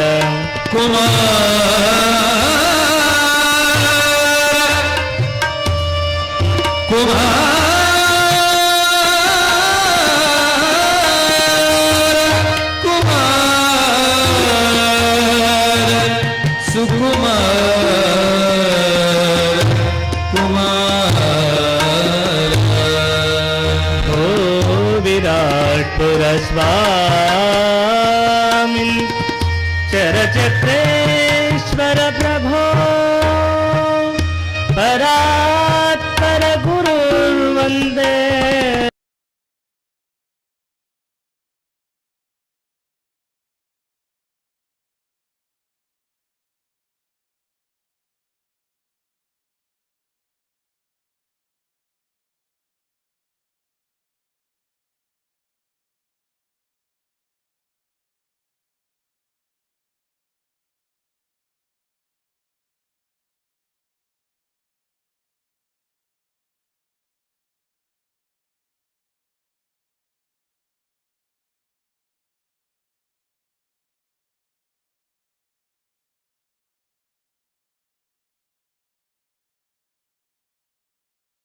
ಎಲ್ಲರಿಗೂ ನಿಮ್ಮ ಮಗ ಯಾವುದೋ ಒಂದು ಕಡೆ ಹೋಗಿ ಜಾಬ್ ಮಾಡಿದ್ರೆ ಹೋಗಿ ನನ್ನ ಮಗನ ನೋಡ್ಕೊಂಡು ಬರ್ಬೇಕನ್ನುವ ಆಸೆ ಬರುತ್ತಲ್ಲ ನಿಮಗೆಲ್ಲ. ಹಂಗ ಹಾಲಯ್ಯನವರು ಒಂದು ಮಠಕ್ಕೆ ಸ್ವಾಮಿ ಆಗ್ಯಾನ, ಹಾನಗಲ್ ಮಠದ ಅಧಿಪತಿ ಆಗ್ಯಾನ ಅನ್ನೋದು ಸುದ್ದಿ ಯಾರಿಗೆ ಬಿತ್ತು? ತಾಯಿ ನೀಲಮ್ಮನ ಕಿವಿಗೆ ಬಿತ್ತು. ಜೋಯಿಸರ ಹರಳೆಯಿಂದ ಹೊಂಟ್ಲು ಮಗನ ನೋಡಾಕ. ನೋಡ್ರಿ ಕೇಳ್ರಿ, ಇವತ್ತೊಂದು ದಿವಸ 10 ನಿಮಿಷ ಹೆಚ್ಚಾಗಲಿ. ಯಾಕಂದ್ರೆ ಶಿವಯೋಗಿಯ ಕುರಿತು ಕೇಳೋದು ಮತ್ತೆ ಯಾವಾಗ ಸಾಧ್ಯ ಹೇಳಿ? ಇದನ್ನ ಹೇಳ್ಕೊಂತ ಹೋದಾಗ ಇಷ್ಟು ದೊಡ್ಡ ಪುಸ್ತಕ ಐತಿ, ಅನೇಕ ಪುಸ್ತಕ ಪುರಾಣಗಳದಾವು. ನಾನು ಸುಮ್ಮನೆ ಇವತ್ತೊಂದು ಸ್ವಲ್ಪ ತಗೊಂಡು ನಿಮಗೆ ಎಷ್ಟು ಭಾಳ ಹೋಗುತ್ತಾ, ಎಷ್ಟು ಗೊತ್ತಾಗಬೇಕು ಅಷ್ಟ ಹೇಳಾಕತ್ತೀನಿ. ಹಂಗೆ ಹೇಳ್ಕೊಂಡು ಕುಂತ್ರೆ 1 ವರ್ಷ ಬೇಕು ಪುರಾಣ ಹೇಳಕ್ಕೆ, ಒಂದು ದಿನ ಸಾಕಾಗೋದಿಲ್ಲ. ಕೇಳ್ರಿ, ಆನಂದ ಐತಿ, ಕಣ್ಣು ತುಂಬತಾವು ಈ ಘಟನೆಯನ್ನು ಕೇಳಿದ್ರೆ ನೀವು. ತಾಯಿ ಮಗನ ಮಠವನ್ನು ನೋಡಬೇಕು, ಮಗನನ್ನ ಸ್ವಾಮಿ ಆಗಿರ್ತಕ್ಕಂಥ ಮಗನನ್ನು ನೋಡ್ಬೇಕಂತಂದು ತಾಯಿ ಜೋಯಿಸರ ಹರಳೆಯಿಂದ ಹೋಗುವಾಗ ಅಣ್ಣ ಒಂದು ಮಾತನ್ನು ಹೇಳ್ತಾನ, ಅಮ್ಮ ಮಗ ಅಂತಂದು ನೋಡಕ್ಕೆ ಹೋಗ್ಬೇಡ, ಒಬ್ಬ ಸ್ವಾಮಿ ಆಗ್ಯಾನ, ಸಮಾಜಕ್ಕೆ ಅರ್ಪಣೆ ಆಗ್ಯಾನ, ನನ್ನ ಸ್ವಾಮಿ ನೋಡಕ್ಕಂತ ಹೊಂಟೀನಂತ ಹೋಗು, ಅವನ ದರ್ಶನ ಆಗುತ್ತಂತಂದು ಶಿವಬಸಯ್ಯ ಎಂದಿದ್ದ. ಆದರೂ ತಾಯಿ ಕಳ್ಳು ಎಲ್ಲಿ ಕೇಳಬೇಕು? ಇಡೀ ಜಗತ್ತಿಗೆ ರಾಷ್ಟ್ರಪತಿ ಪ್ರಧಾನಮಂತ್ರಿ ಆಗ್ಯಾನಂದ್ರೆ ತಾಯಿಗೆ ಅವ ಏನು ಮಗನ, ಎಂಥ ದೊಡ್ಡ ಅಧಿಪತಿ ಆಗ್ಯಾನಂದ್ರೆ ಅವನ ತಾಯಿಗೆ ಮಗನ. ಹಂಗ ತಾಯಿ ನನ್ನ ಮಗನ ನೋಡಕ್ಕೆ ಹೊಂಟೀನಿ ಅಂತಂದು ಹೋಗ್ತಾಳ ಹಾನಗಲ್ಲಿ. ಹೋದಾಗ ತಾಯಿ ಬರುವ ಸುದ್ದಿ ಕುಮಾರ ಶಿವಯೋಗಿಗೆ ಗೊತ್ತಾಗುತ್ತ. ಹಿತ್ತಲ ಬಾಕ್ಲದೊಳಗೆ ಆಸಿ ಹಾನಗಲ್ಲನ ಮಹಾರಾಜ ಪೇಟೆಗೆ ಹೋಗಿಬಿಡ್ತಾಳ ಹಾನಗಲ್ ಕುಮಾರ ಶಿವ. ತಾಯಿ ಬರಾಕತ್ತಾಳಂತ ಹಿಂಗ ಹಾನಗಲ್ಲ ಕುಮಾರ ಶಿವ ಹೋದ್ರು. ತಾಯಿ ಹಿಂಗ ಮಠಕ್ಕೆ ಬಂದು ನೋಡ್ತಾಳ, ಮಠ ಖಾಲಿ ಖಾಲಿಯಾಗಿ ಕಾಣಿತ್ತು. ಆ ಮಠದ ವ್ಯವಸ್ಥಾಪಕರಾಗಿರ್ತಕ್ಕಂಥ ಹರಳೆಲೆ ಮಠದ ಹಂಪಯ್ಯನವರು ಮ್ಯಾನೇಜರ್ ಅಂತ ಕರೀತು. ಹಂಪಯ್ಯನವರಿದ್ರು. ಯಾರಮ್ಮ ಅಂದ್ರು. ನಾನು ಕುಮಾರ ಶಿವಯೋಗಿಯ ತಾಯಿಯನ್ನು. ಅಯ್ಯೋ ನೀವು ಬಂದಿರಾ, ಬರ್ರಿ ಅಮ್ಮ ಕುಂತ್ಕೊಳ್ರಿ, ನೀರು ತಗೊಳ್ರಿ, ಪ್ರಸಾದ ಮಾಡ್ರಿ. ನೀವು ಮಾಡ್ತಿರಲ್ಲ, ನಿಮ್ಮ ಗುರುಗಳ ಪೂರ್ವಾಶ್ರಮದಾಗಿರ್ಲಿ, ಯಾರೋ ಒಬ್ರು ಬಂದ್ರಂದ್ರ ಎಷ್ಟು ಆದರ ಆತಿಥ್ಯ ಮಾಡ್ತೀವಿ. ಹಿಂಗ ಗುರುಗಳ ತಾಯಿ ಬಂದಿದ್ದನ್ನು ನೋಡಿ ಆ ವ್ಯವಸ್ಥಾಪಕ ಆನಂದ ಆಯ್ತು. ಕುಳ್ಳಿರಿಸಿದ್ರು. ಅಜ್ಜವ್ರು ಇಲ್ಲೇ ಹೋಗ್ಯಾರ, ಬರ್ತಾರಮ್ಮ ಕುಂತ್ಕೊಳ್ರಿ ಅಂತ ಮಠದಾಗ ಕುಳ್ಳಿರಿಸಿದ್ರು. 1 ದಿನ ಕುಂತು ತಾಯಿ ಕುಮಾರೇಶ ಬರಲೇ ಇಲ್ಲ. 2 ದಿನ ಕುಂತ್ಕೊಂಡ್ಲು, ಬರಲಿಲ್ಲ. 3 ದಿನ ಕುಂತ್ಕೊಂಡು ಮಗನನ್ನು ನೋಡ್ಬೇಕನ್ನುವ ಆಸೆಯಿಂದ ಬರದೇ ಇಲ್ಲ ಕುಮಾರ ಶಿವಯೋಗಿ. ಆಗ ಹಂಪಯ್ಯನವರಂತಾರ, ಅಮ್ಮ ಬಹುಶಃ ಗುರುಗಳಿಗೆ ನೀನು ಬಂದಿರತಕ್ಕಂಥ ಸುದ್ದಿ ಗೊತ್ತಾಗೈತಿ, ನಿನಗ ಮುಖವನ್ನು ತೋರಿಸಬಾರ್ದಂತಂದು ಹೋಗಿಬಿಟ್ಟಾರ ಅಂದಾಗ ತಾಯಿಯ ಕಣ್ಣೀರು ತುಂಬಿ ಬಂದ್ಬಿಟ್ಟು ಅಳಾಕ ಶುರು ಮಾಡಿ. ಏನು ಮಾಡಲಿ ಅಪ್ಪ ಅಂತಂದು ಅಳಾಕತ್ತಾಗ, ಏನಿಲ್ಲಮ್ಮ ಇನ್ನೊಂದು ಸಾರಿ ಬರುವೆ ಅಂತ, ಈಗ ಹೋಗಿಬಿಡು, ದಿನಗಳು ಕಲಿತಾ ಹೋಗ್ತಾ ಇದ್ದಾವ, ಹಾಗಾಗಿ ನೀನು ಇಲ್ಲಿಂದ ಹೋಗುದ ಭಾಳ ಸೂಕ್ತ ಅಂತಂದು ಹಂಪಯ್ಯನವರು ತಾಯಿಗೆ ಒಂದಿಷ್ಟು ಏನಾದರೂ ಕೊಟ್ಟು ಕಳಿಸ್ಬೇಕಂತಂದು ಮಠದೊಳಗಿರ್ತಕ್ಕಂಥ ದವಸ ಧಾನ್ಯಗಳನ್ನು ಕಟ್ಟಿದ್ರು. ಮನೆಗೆ ಬಂದವರಿಗೆ ನೀವು ಹೆಂಗ ಮನೆಯನ್ನು ಬಿಟ್ಟು ಹೋಗುವಾಗ ದಿನಸುಗಳನ್ನು ಕಟ್ತೀರಿ, ಹಂಗೆ ಹಂಪಯ್ಯನವರು ದವಸ ಧಾನ್ಯಗಳನ್ನು ಕಟ್ಟಿದ್ರು. 1-2 ಚಲೋ ಜರತಾರಿ ಸೀರೆಗಳನ್ನು ತಂದ್ರು. ಗುರುಗಳ ತಾಯಿ ಅಂತಂದು ಸೀರೆಯನ್ನು ಕೈಯಾಗ ಕೊಟ್ಟರು, ಉಡಿಯನ್ನು ತುಂಬಿದ್ರು, ದವಸ ಧಾನ್ಯಗಳನ್ನು ಕೊಟ್ಟರು, ಒಂದು ಆಕಳವನ್ನು ಕೊಟ್ಟು, ಅವ ಇನ್ನ ನೀವು ಇಲ್ಲಿಂದ ನಿಮ್ಮ ಊರಿಗೆ ಹೊರಡ್ರಿ ಅಂದರು ಹಂಪಯ್ಯನವರು. ಹಿಂಗ ತಾಯಿ ಅದನ್ನು ತೆಗೆದುಕೊಂಡು ಹೋಗ್ತಾ ಇದ್ದ. ಒಂದು ಕೈಯಾಗ ದವಸ ಧಾನ್ಯಗಳನ್ನು ಹಿಡ್ಕೊಂಡಾಳ, ಒಂದು ಕೈಯಾಗ ಸೀರೆಯನ್ನು ಹಿಡ್ಕೊಂಡಾಳ, ಮುಂದೆ ಒಂದು ಆಕಳವನ್ನು ಕೊಟ್ಟಿದ್ರು, ಹೊಡ್ಕೋ ಅಂತ ಹಿಂಗೆ ಹೊಂಟಾಳ. ಹಾನಗಲ್ಲ ದಾಟಿ ಒಂದು ಸ್ವಲ್ಪ ದೂರ ಹೋಗಿದ್ಲು. ದೊಡ್ಡ ಹಳ್ಳ ಬಂದು ಎಲ್ಲ ತೇಲ್ಕೊಂಡು ಹೋಗಿಬಿಟ್ಟಿದ್ವು. ಕೈಯಾಗಿರ್ತಕ್ಕಂಥ ಸೀರೆ ತೇಲ್ಕೊಂಡು ಹೋಗಿತ್ತು, ದವಸ ಧಾನ್ಯಗಳು ನೀರಿಗೆಲ್ಲ ಕೊಚ್ಕೊಂಡು ಹೋಗಿದ್ವು, ಆಕಳ ಕೊಚ್ಕೊಂಡು ಹೋಗಿ ಯಾವುದೋ ದಿಕ್ಕಿಗೆ ಮುಖ ಮಾಡಿ ಹೋಗಿತ್ತು. ಮತ್ತೆ ಆ ನೀಲಮ್ಮ ಹೆಂಗ ಬಂದಿದ್ಲು ಮಠಕ್ಕ, ಹರಿದ ಸೀರೆಯನ್ನು ಉಟ್ಟು ಹಾಗೇ ಹರಿದ ಸೀರೆಯನ್ನು ತೊಟ್ಟು ಅಳುತ್ತಾ ಅಳುತ್ತಾ ಜೋಯಿಸರ ಹರಳಹಳ್ಳಿಗೆ ಹೋಗ್ಬಿಟ್ಟಿತ್ತು. ಹೋಗಿ ತಾಯಿ ಅಳುತ್ತಾ ಬರುವುದನ್ನು ಶಿವಬಸಯ್ಯ ನೋಡಿದ.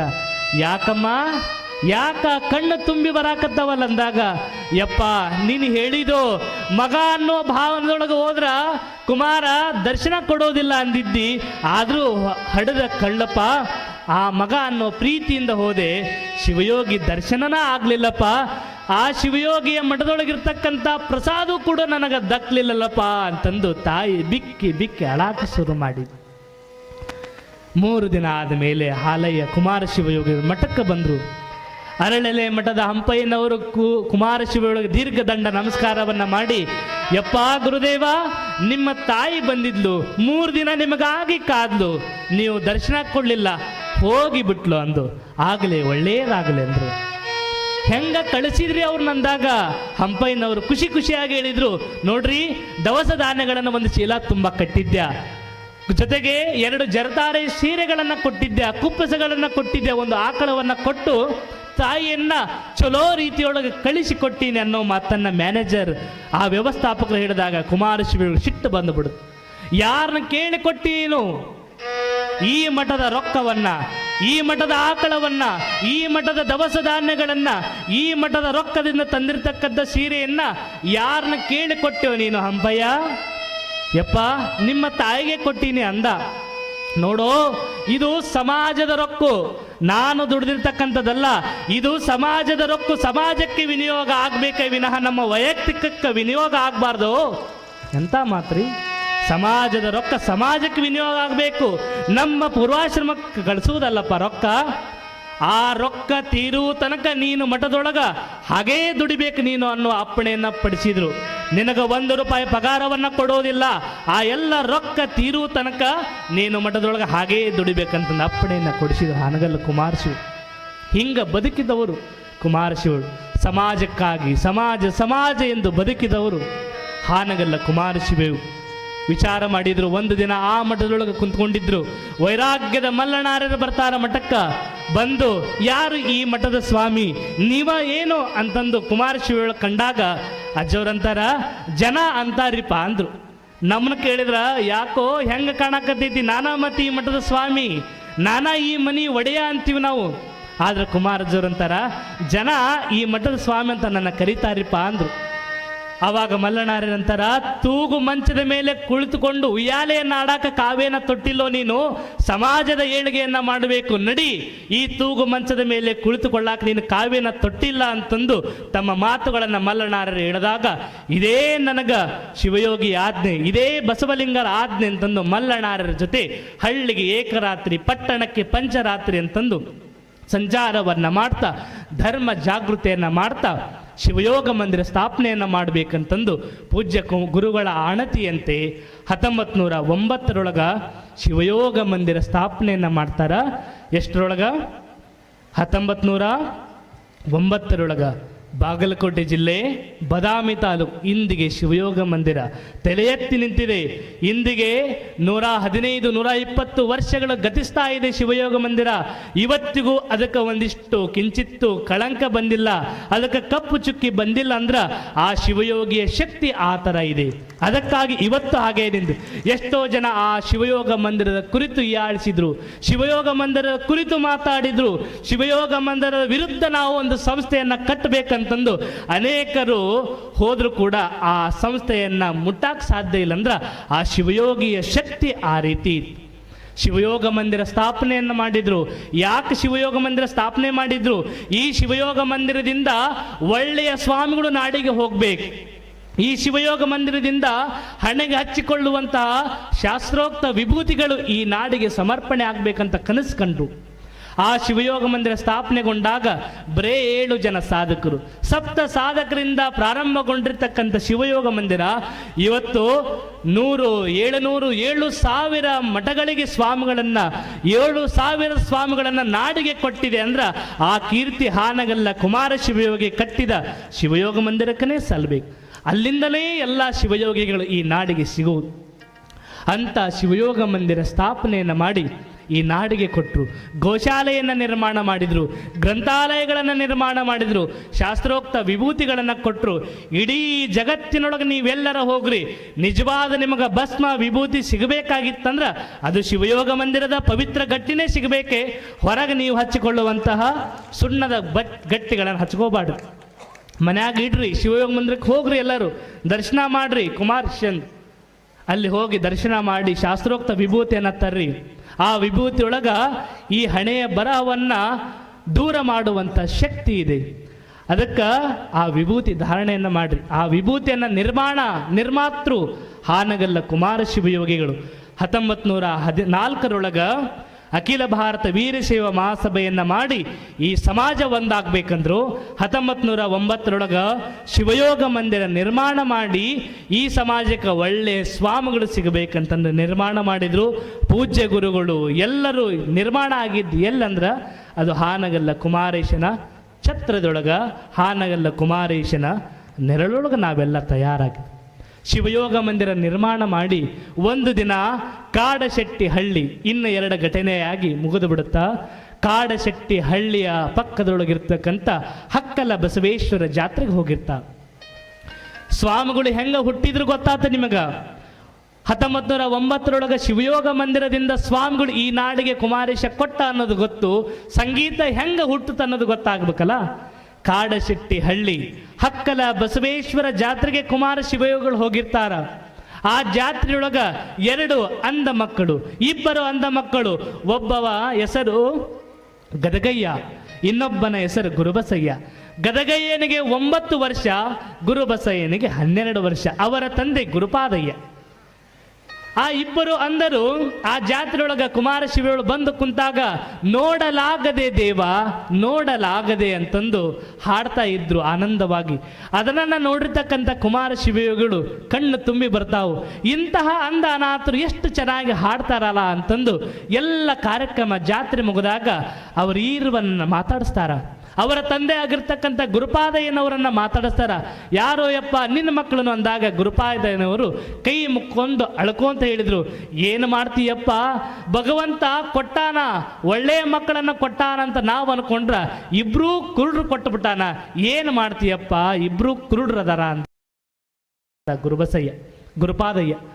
ಅವಾಗ ಕುಮಾರ ಶಿವಯೋಗಿಗಳಂತಾರ, ಯಾಕೆ ಚಿಂತೆ ಮಾಡ್ತೀಯೋ ಗುರುಪಾದಯ್ಯ, 2 ಕುರುಡ್ರು ಹುಟ್ಟಾರ ಅಂತಂದು ಯಾಕೆ ಚಿಂತೆ ಮಾಡಿದಪ್ಪ, ನಿನಗೆ ಅವ್ರನ್ನ ಸಾಕಾಗ್ಲಿಕ್ಕಂದ್ರ ನನ್ನ ಜೋಳಿಗೆ ಐತಿ, ಆ 2 ಮಕ್ಕಳನ್ನ ನನ್ನ ಜೋಳಿಗೆಗೆ ಹಾಕಿಬಿಡು, ನಾನು ಅವರ ಭವಿಷ್ಯವನ್ನು ಬೆಳಗ್ತೀನಿ, ನಾನು ಅವ್ರನ್ನ ದೊಡ್ಡವರು ಮಾಡ್ತೀನಿ ಅಂತಾನ ಹಾನಗಲ್ಲ ಕುಮಾರಪ್ಪ.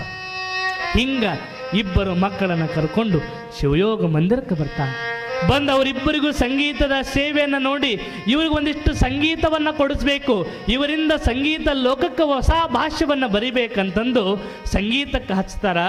ಒಂದು 5-6 ತಿಂಗಳ ಸಂಗೀತ ಹೀಗೆ ನಡೆಯುತ್ತಾ ಅಣ್ಣನಾಗಿರ್ತಕ್ಕಂಥ ಗುರುಬಸಯ್ಯ ಸಣ್ಣ ವಯಸ್ಸಿನೊಳಗ ಮಕ್ಕಳು ಕುಂಚಿ ಹಣ್ಣು ತಿನ್ನುವುದು, ಮಾವಿನ ಹಣ್ಣು ತಿನ್ನುವುದು ಚಟ ಬಾಳ. ಹಿಂಗ ಗುರುಬಸಯ್ಯ ನಿತ್ಯ ಶಿವಯೋಗ ಮಂದಿರದೊಳಗ ಹುಂಚಿ ಹಣ್ಣನ್ನು ತಿಂದು ತಿಂದು ತಿಂದು ಪಿತ್ತ ಹೆಚ್ಚಾಗಿ ರಕ್ತವನ್ನು ಕಾರಿ ಗುರುಬಸಯ್ಯ ದೊಡ್ಡವನು ಪ್ರಾಣವನ್ನು ಕಳ್ಕೊಂಡು ಬಿಡ್ತಾನೆ. ಪ್ರಾಣವನ್ನು ಕಳ್ಕೊಂಡ ಒಬ್ಬ ಗದಗಯ್ಯ ಒಬ್ಬನೇ ಉಳ್ಕೊತಾನೆ.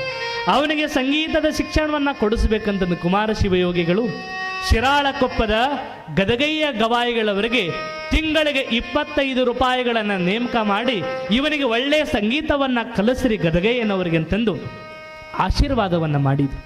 ಅವರು ನಿತ್ಯ ಸಂಗೀತ ಪಾಠ ಪ್ರವಚನಗಳನ್ನು ಹೇಳ್ತಾ ಹೋದರು. 2-3 ವರ್ಷ ಕಲಿತು ದೊಡ್ಡ ವಿದ್ಯಾವಂತನಾದ. ಇಷ್ಟೇ ಆದರೂ ಸಾಲೋದಿಲ್ಲ ಗದಗಯ್ಯ, ಇನ್ನೂ ಎತ್ತರಕ್ಕೆ ಹೋಗ್ಬೇಕಿವ, ಇವನು ಹಿಂದೂಸ್ತಾನಿ ಗಾಯಕನಾಗಬೇಕಂತಂದು ಕುಮಾರ ಶಿವಯೋಗಿಗಳು ಅವರಿಗೆ ಉಸ್ತಾದ್ ವಹೀದ್ ಖಾನ್ ಅನ್ನುವಂಥ ಉತ್ತರ ಭಾರತದಿಂದ ಉಸ್ತಾದ್ ವಹೀದ್ ಖಾನರನ್ನು ಕರೆಸಿ ಅವರಿಗೆ ಹಿಂದೂಸ್ತಾನ ಗಾಯನವನ್ನು ಮಾಡಿಸ್ಬೇಕಂತಂದು ಉಸ್ತಾದ್ ವಹೀದ್ ಖಾನ್ ಅವರಿಗೆ ತಿಂಗಳಿಗೆ 150 ರೂಪಾಯಿಗಳನ್ನು ಕೊಟ್ಟು ಸಂಗೀತವನ್ನು ಕಲಿಸ್ತಾರ. ವಿಚಾರ ಮಾಡ್ರಿ, ಇಂದಿಗೆ 150 ವರ್ಷಗಳ ಹಿಂದೆ 150 ರೂಪಾಯಿ ತಿಂಗಳಿಗೆ ಅಂದ್ರೆ ಈಗಿನ ಲೆಕ್ಕ ಎಷ್ಟಾಗುತ್ತೋ ಗೊತ್ತಾ ಇಲ್ಲದು. 150 ಅವಾಗಿನ ಕಾಲಕ್ಕೆ ಈಗಿನ ಕಾಲಕ್ಕೆ ಲೆಕ್ಕ ಹಾಕ್ರಿ. ನೀವೆಲ್ಲ ಈಗ ಒಂದು 20 ವರ್ಷದಿಂದ ಹೋದ್ರೆ 1 ರೂಪಾಯಿ 2 ರೂಪಾಯಿನ ಭಾಳ ಕಿಮ್ಮತ್ತಿತ್ತು. ಸಂಗೀತವನ್ನು ಕಲಿಸಿದ್ರು. ಹಿಂದೂಸ್ತಾನ ಕಲಾವಿದನನ್ನಾಗಿ ಮಾಡಬೇಕು, ಹಿಂದೂಸ್ತಾನ ಗಾಯನವನ್ನು ಕಲಿಸ್ಬೇಕಂತಂದು ಕಲಿಸ್ತಾ ಅವರಿಂದ ಮುಂದೆ ಇನ್ನೂ ಹೆಚ್ಚಿನ ವಿದ್ಯಾಭ್ಯಾಸ ಕಲಿಬೇಕಂತಂದು ಮೈಸೂರಿಗೆ ಕಳಿಸಿಕೊಡ್ತಾರೆ ಕುಮಾರ ಶಿವಯೋಗಿ. ಕಳಿಸಿ ಕೊಟ್ಟು ಅಲ್ಲಿ ಸಂಗೀತದ ಪಾಠಶಾಲೆ ಶುರುವಾಗುತ್ತಾ ಅಲ್ಲೆಲ್ಲ ಪಾಠವನ್ನು ನೋಡಿ ಅಲ್ಲಿ ಆ ಮಠದೊಳಗಿರ್ತಕ್ಕಂಥ ಗೌರೀಶಂಕರ ಮಹಾಸ್ವಾಮಿಗಳು ಈ ಸಂಗೀತದ ಹುಡುಗನನ್ನು ನೋಡಿ ಇವನ ಕಂಠವನ್ನು ನೋಡಿ, ನೀನು ಗದಗಯ್ಯಲ್ಲಪ್ಪ, ನೀನು ಪಂಚಮುಖನ ಶಿವನ ಪಂಚಮುಖದ ಸ್ವರೂಪನಾಗಿರ್ತಕ್ಕಂಥವನು ನೀನು ಗದಗಯ್ಯ, ಇನ್ನು ಮೇಲಿಂದ ನೀನು ಗದಗಯ್ಯ ಆಗಬೇಡಪ್ಪ, ಇಂಥ ಕಂಠವನ್ನು ಇಟ್ಕೊಂಡಿ ಅಂದ್ರೆ ನೀನು ಪಂಚಾಕ್ಷರಿಯಿಂದ ಇಡೀ ನಾಡನ್ನು ಬೆಳಗು ಅಂತಂದು ಆ ಗೌರೀಶಂಕರ ಸ್ವಾಮಿಗಳು ಆಶೀರ್ವಾದವನ್ನು ಮಾಡ್ತಾರೆ.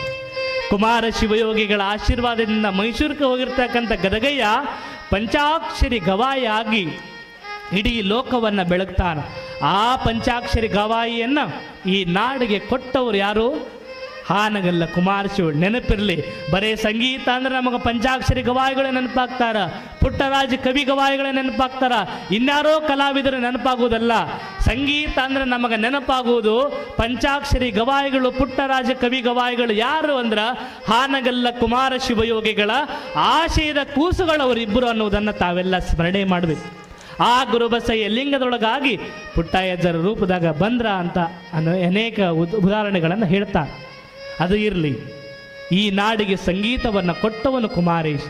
ಮುಂದೆ ಪಂಚಾಕ್ಷರಿ ಗವಾಯಿಗಳವರಿಗೆ ನೀನು ಶಿವಯೋಗ ಮಂದಿರ ಹತ್ರ ಸಂಗೀತ ಪಾಠಶಾಲೆಯನ್ನು ತರಿಬೇಡಪ್ಪ, ಇಲ್ಲಿ ಶಿವಯೋಗಿಗಳಿಗೆ ಅದು ಸಂಗೀತ ಚಂಚಲ ಮಾಡುತ್ತಾ, ನೀನು ಗದಗನೊಳಗ ಸಂಗೀತ ಪಾಠ ಶಾಲೆಯನ್ನು ಮಾಡು ಅಂತಂದು ಹಿಂಗೆ ಕಳಿಸ್ತಾರ. ಅಡ್ಡಾಡ್ಕೊಂತ ಹೋದಾಗ ಬಸರಿ ಗಿಡದ ವೀರಪ್ಪಜ್ಜನವರು ಜಾಗವನ್ನು ಕೊಟ್ಟರು. ಅಲ್ಲಿ ಸಂಗೀತ ಶಾಲೆ ನಿರ್ಮಾಣ ಆಯಿತು. ಅವನು ಜಾಗವನ್ನು ಕೊಟ್ಟಿದ್ದಕ್ಕಾಗಿ ಅವನ ಹೆಸರ ಮೂಲಕ ವೀರೇಶ್ವರ ಪುಣ್ಯಾಶ್ರಮ ಅಂತಂದು ಇವತ್ತು ನಾಡಿನ ತುಂಬ ತಲೆ ಎತ್ತಿ ನಿಂತಿದೆ. ಅಂದ್ರೆ ಇದಕ್ಕೆಲ್ಲ ಮೇನು ಕಾರಣ ಯಾರು ಅಂದ್ರೆ ಹಾನಗಲ್ಲ ಕುಮಾರ ಶಿವಯೋಗಿಗಳು ಅನ್ನೋದನ್ನು ತಾವೆಲ್ಲ ತಿಳ್ಕೊಳ್ಬೇಕು. ಹಿಂಗೆ ಸಂಗೀತ ಲೋಕಕ್ಕೆ ಹೊಸ ಭಾಷ್ಯವನ್ನು ಬರೆದರು. ಈ ನಾಡಿಗೆ ಪಂಚಾಕ್ಷರಿ ಗವಾಯಿಗಳನ್ನು ಕೊಟ್ಟು 1917 ಕುಮಾರ ಶಿವಯೋಗಿಗಳು ಏನು ನಿತ್ಯ ಪುರಾಣವನ್ನು ಕೇಳಾಕತ್ತೀವಲ್ಲ ನಾವು, ಆ ಕ್ಷೇತ್ರಕ್ಕೆ ಹೋಗ್ತಾರೆ. ಅದಕ್ಕಿಂತಲೂ ಮುಂಚೆ ಕುಮಾರ ಶಿವಯೋಗಿಗಳಂದ್ರೆ ಕರುನಾಡಿಗೊಬ್ಬ ಕುಮಾರ ನೋಡಯ್ಯ ಅಂತ ಬರೀತಾರೆ ಜಚನೆಯವರು. ಕರುನಾಡಿಗೆ ಅನೇಕ ಕುಮಾರ ಶಿವಯೋಗಿಗಳಲ್ಲ, ಕರುನಾಡಿಗೊಬ್ಬ ಕುಮಾರ ನೋಡಯ್ಯ. ಆತನ ನಡೆ ಹಿರಿಕಿರಿಯರಿಗೆ ಪಾವನ, ಆತನ ನುಡಿ ಸಕಲರಿಗೂ ಅಮೃತದ ದಾರಿ. ಆತನು ನೆರಪಿದ ಯುಗಳ ಗೀತೆ ಹೃದಯ ಗೀತೆ ಸಕಲ ಸಂಜೀವಿನಿ ನೋಡಯ್ಯ. ಇಂದಿನ ಕರುನಾಡಿಗೆ ದ್ವಿತೀಯ ಬಸವನಂತಿದ್ದನಯ್ಯ ಕುಮಾರೇಶ್ ಅಂತಾರ. ಇಡೀ ಕನ್ನಡ ನಾಡಿಗೆ ಒಬ್ಬನೇ ಕುಮಾರಯೋಗಿ, ಅವನೇ ಹಾನಗಲ್ಲ ಕುಮಾರ ಶಿವಯೋಗಿ. ಅಂತಹ ನುಡಿಗಳನ್ನು ಕೇಳಿ ಒಬ್ಬ ಕವಿ ಬರಿತಾನೆ, ಇಂಥ ಶಿವಯೋಗಿ ಅಂತವನು ಈ ಜಗತ್ತಿನೊಳಗ ಯಾರೂ ಆಗಾಕ ಸಾಧ್ಯನೇ ಇಲ್ಲ. ಯೋಗಿ ಯಾರಿಲ್ಲ ನಿನ್ನಂತವ, ಹಾನಗಲ್ಲ ಗುರುಕುಮಾರ ಕರ್ಮಯೋಗಿ ನಿನ್ನಂತವ. ನೀನೊಬ್ನೇಪ ಈ ನಾಡಿಗೆ ಈ ದೇಶಕ್ಕೆ ಯೋಗಿ, ಅವನೇ ಕುಮಾರ ಶಿವಯೋಗಿ ಅಂತಂದು ತಮ್ಮ ಕಂಠದಿಂದ ಕೊಟ್ಟೂರು ಸ್ವಾಮಿಗಳು ಹಾಡಬೇಕು. ಯೋಗಿ ಯಾರಿಲ್ಲ ನಿನ್ನಂತವ, ಹಾನಗಲ್ಲ ಗುರುಕುಮಾರ, ಹಾನಗಲ್ಲ ಗುರುಕುಮಾರ. ಕುರಾಣಗನ್ನೂರು ಅರಳಹಳ್ಳಿಯಲ್ಲಿ ಜನಿಸಿ ನೀಲಮ್ಮ ಬಸವಯ್ಯರಿಗೆ ಬೆಳೆದ ವಂಶ ಬಳ್ಳಿ.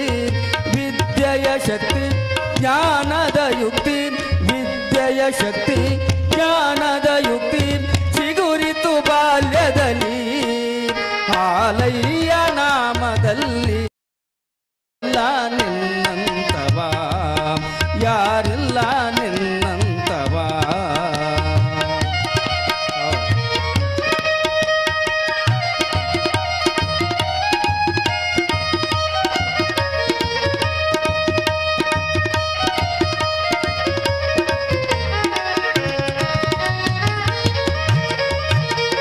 ವೀರಶೈವ ಜನಹಿತಕ್ಕಾಗಿ ಸಭೆಯಾನಿ ನಡೆಸಿದೆ.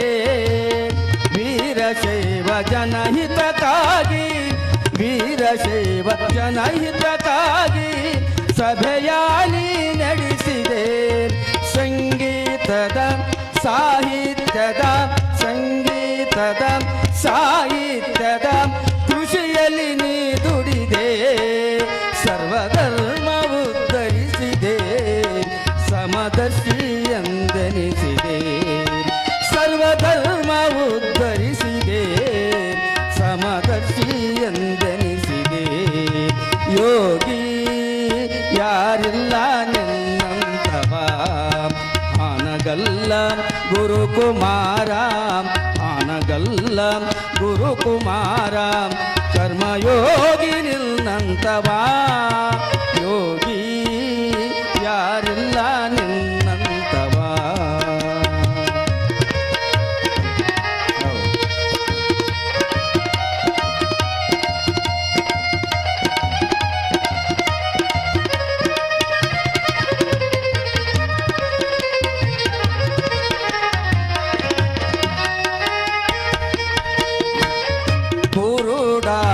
ಮಗುವನು ಸಲುಹಿ ಸಂಗೀತ ವಿದ್ಯೆ ಕಲಿಸಿ ಕುರುಡಾದ ಮಗುವನು ಸಲುಹಿ ಸಂಗೀತ ವಿದ್ಯೆ ಕಲಿಸಿ ಸಂಗೀತದ ಜ್ಞಾನಾತ್ಮದಿ ಸಂಗೀತದ ಜ್ಞಾನಾತ್ಮದಿ ಮೆರೆದನು ಪಂಚಾಕ್ಷರಿ ಮೆರೆದನು ಪಂಚಾಕ್ಷರಿ ಕರುಣಾಡವನ್ನ ಕಳಸ ವಚನದಿ ಜ್ಞಾನಕೋಶ ಕರುಣಾಡವನ್ನ ಕಳಸ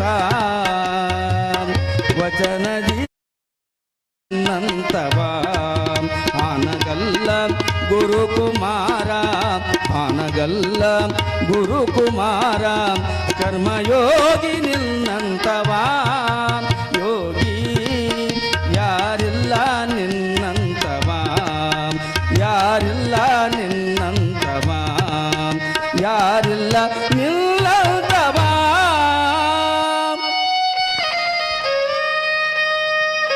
ಯೋಗಿ ಯಾರಿಲ್ಲ ನಿನ್ನಂಥವ ಪೂಜ್ಯರ ಅಚ್ಚುಮೆಚ್ಚಿನ ಹಾಡಿದು. ನಮ್ಮ ಗುರುಗಳದಾರಲ್ಲ ಸಿದ್ಧಲಿಂಗ ಮಹಾಸ್ವಾಮಿಗಳು ನಿತ್ಯ ಪೂಜೆದೊಳಗೆ ಒಂದ್ಸರಿ ಹಾಡಬೇಕದ ನಾವು ನಿತ್ಯ ನಾವು ಮುಂಜಾನೆ ಪಾದಪೂಜೆ ನಡೆದಾಗ ಎಲ್ಲರೂ ಸೇರಿ ಅದನ್ನು ಹಾಡಬೇಕು. ಕೊಟ್ಟೂರಜರ ಕಂಠದಾಗ ಕೇಳ್ಬೇಕಂದ್ರೆ ಅಷ್ಟು ಆನಂದ. ಅದನ್ನು ಹಾಡಿದ್ರೆ ಮೊದಲನೇ ಸಾರಿ ಕೊಟ್ಟೂರಜರು ಹೇಳಿದ್ರು ಆ ಮಾತನ್ನು. ಮೊದಲು ಈ ಹಾಡನ್ನು ಹಾಡಿದಾಗ ಗುರುಗಳು ಪೂಜೆದೊಳಗಿದ್ದಾಗ ಕಣ್ಣೀರು ಬಂದ್ಬಿಟ್ಟಿದ್ದು ಅಂತ. ಯೋಗಿ ಯಾರಿಲ್ಲ ನೀನಪ್ಪ ನಿನಗೆ ನೀನಾ ಸಾಟಿ ಗಗನಂ ಗಗನಾಕಾರಂ ಅಂತ ಹೇಳ್ತಾರೆ. ಗಗನಕ್ಕೆ ಇನ್ನೊಂದು ಹೋಲಿಕೆ ಮಾಡಕ್ಕೆ ಬರಲ್ಲ, ಅದಕ್ಕೆ ಅದ ಸಾಟಿ. ಸಾಗರಕ್ಕೆ ಇನ್ನೊಂದು ಹೋಲಿಕೆ ಮಾಡಕ್ಕೆ ಬರಲ್ಲ, ಅದಕ್ಕೆ ಅದ ಸಾಟಿ. ಹಂಗೆ ಈ ನಾಡಿನೊಳಗೆ ಕುಮಾರೇಶಗ ಯಾರನ್ನು ಹೋಲಿಕೆ ಮಾಡೋಕ್ಕಾಗಲ್ಲ. ಕುಮಾರೇಶ ಒಬ್ಬನೇ ಈ ನಾಡಿಗೆ ಕುಮಾರೇಶ ಅನ್ನುವ ಹಾಡನ್ನು ಪೂಜ್ಯರು ಪ್ರಸ್ತುತಪಡಿಸಿದರು. ಅಂಥ ಕುಮಾರ ಶಿವಯೋಗಿಗಳು 1917 ಎಲ್ಲ ಪೂಜ್ಯರನ್ನು ಕರ್ಕೊಂಡು ತೋಂಟದಾರ್ಯ ಸಂಸ್ಥಾನ ಮಠದ ಜಗದ್ಗುರುಗಳಾಗಿರ್ತಕ್ಕಂಥ ಸಿದ್ದೇಶ್ವರ ಜಗದ್ಗುರು ಮಹಾಸ್ವಾಮಿಗಳನ್ನು ಕರೆದುಕೊಂಡು ಎಡೆಯೂರು ಸಿದ್ಧಲಿಂಗನ ಕ್ಷೇತ್ರಕ್ಕೆ ಪಾದಯಾತ್ರೆಯನ್ನು ಮಾಡ್ತಾರೆ. ಪೂಜ್ಯ ಗುರುಗಳು ಕೂಡ ಪಟ್ಟಾಧಿಕಾರನ ಹೊಂದಿ ಚನ್ನಬಸವ ತಾತನವರ ಅಪ್ಪಣೆಯಂತೆ ಪೂಜ್ಯ ಗುರುಗಳು ಕೂಡ ಎಡೆಯೂರಿನ ಕ್ಷೇತ್ರಕ್ಕೆ ಪಾದಯಾತ್ರೆ ಮಾಡ್ಯಾರನ್ನುವುದನ್ನು ತಮಗೆಲ್ಲ ಗೊತ್ತಿದೆ.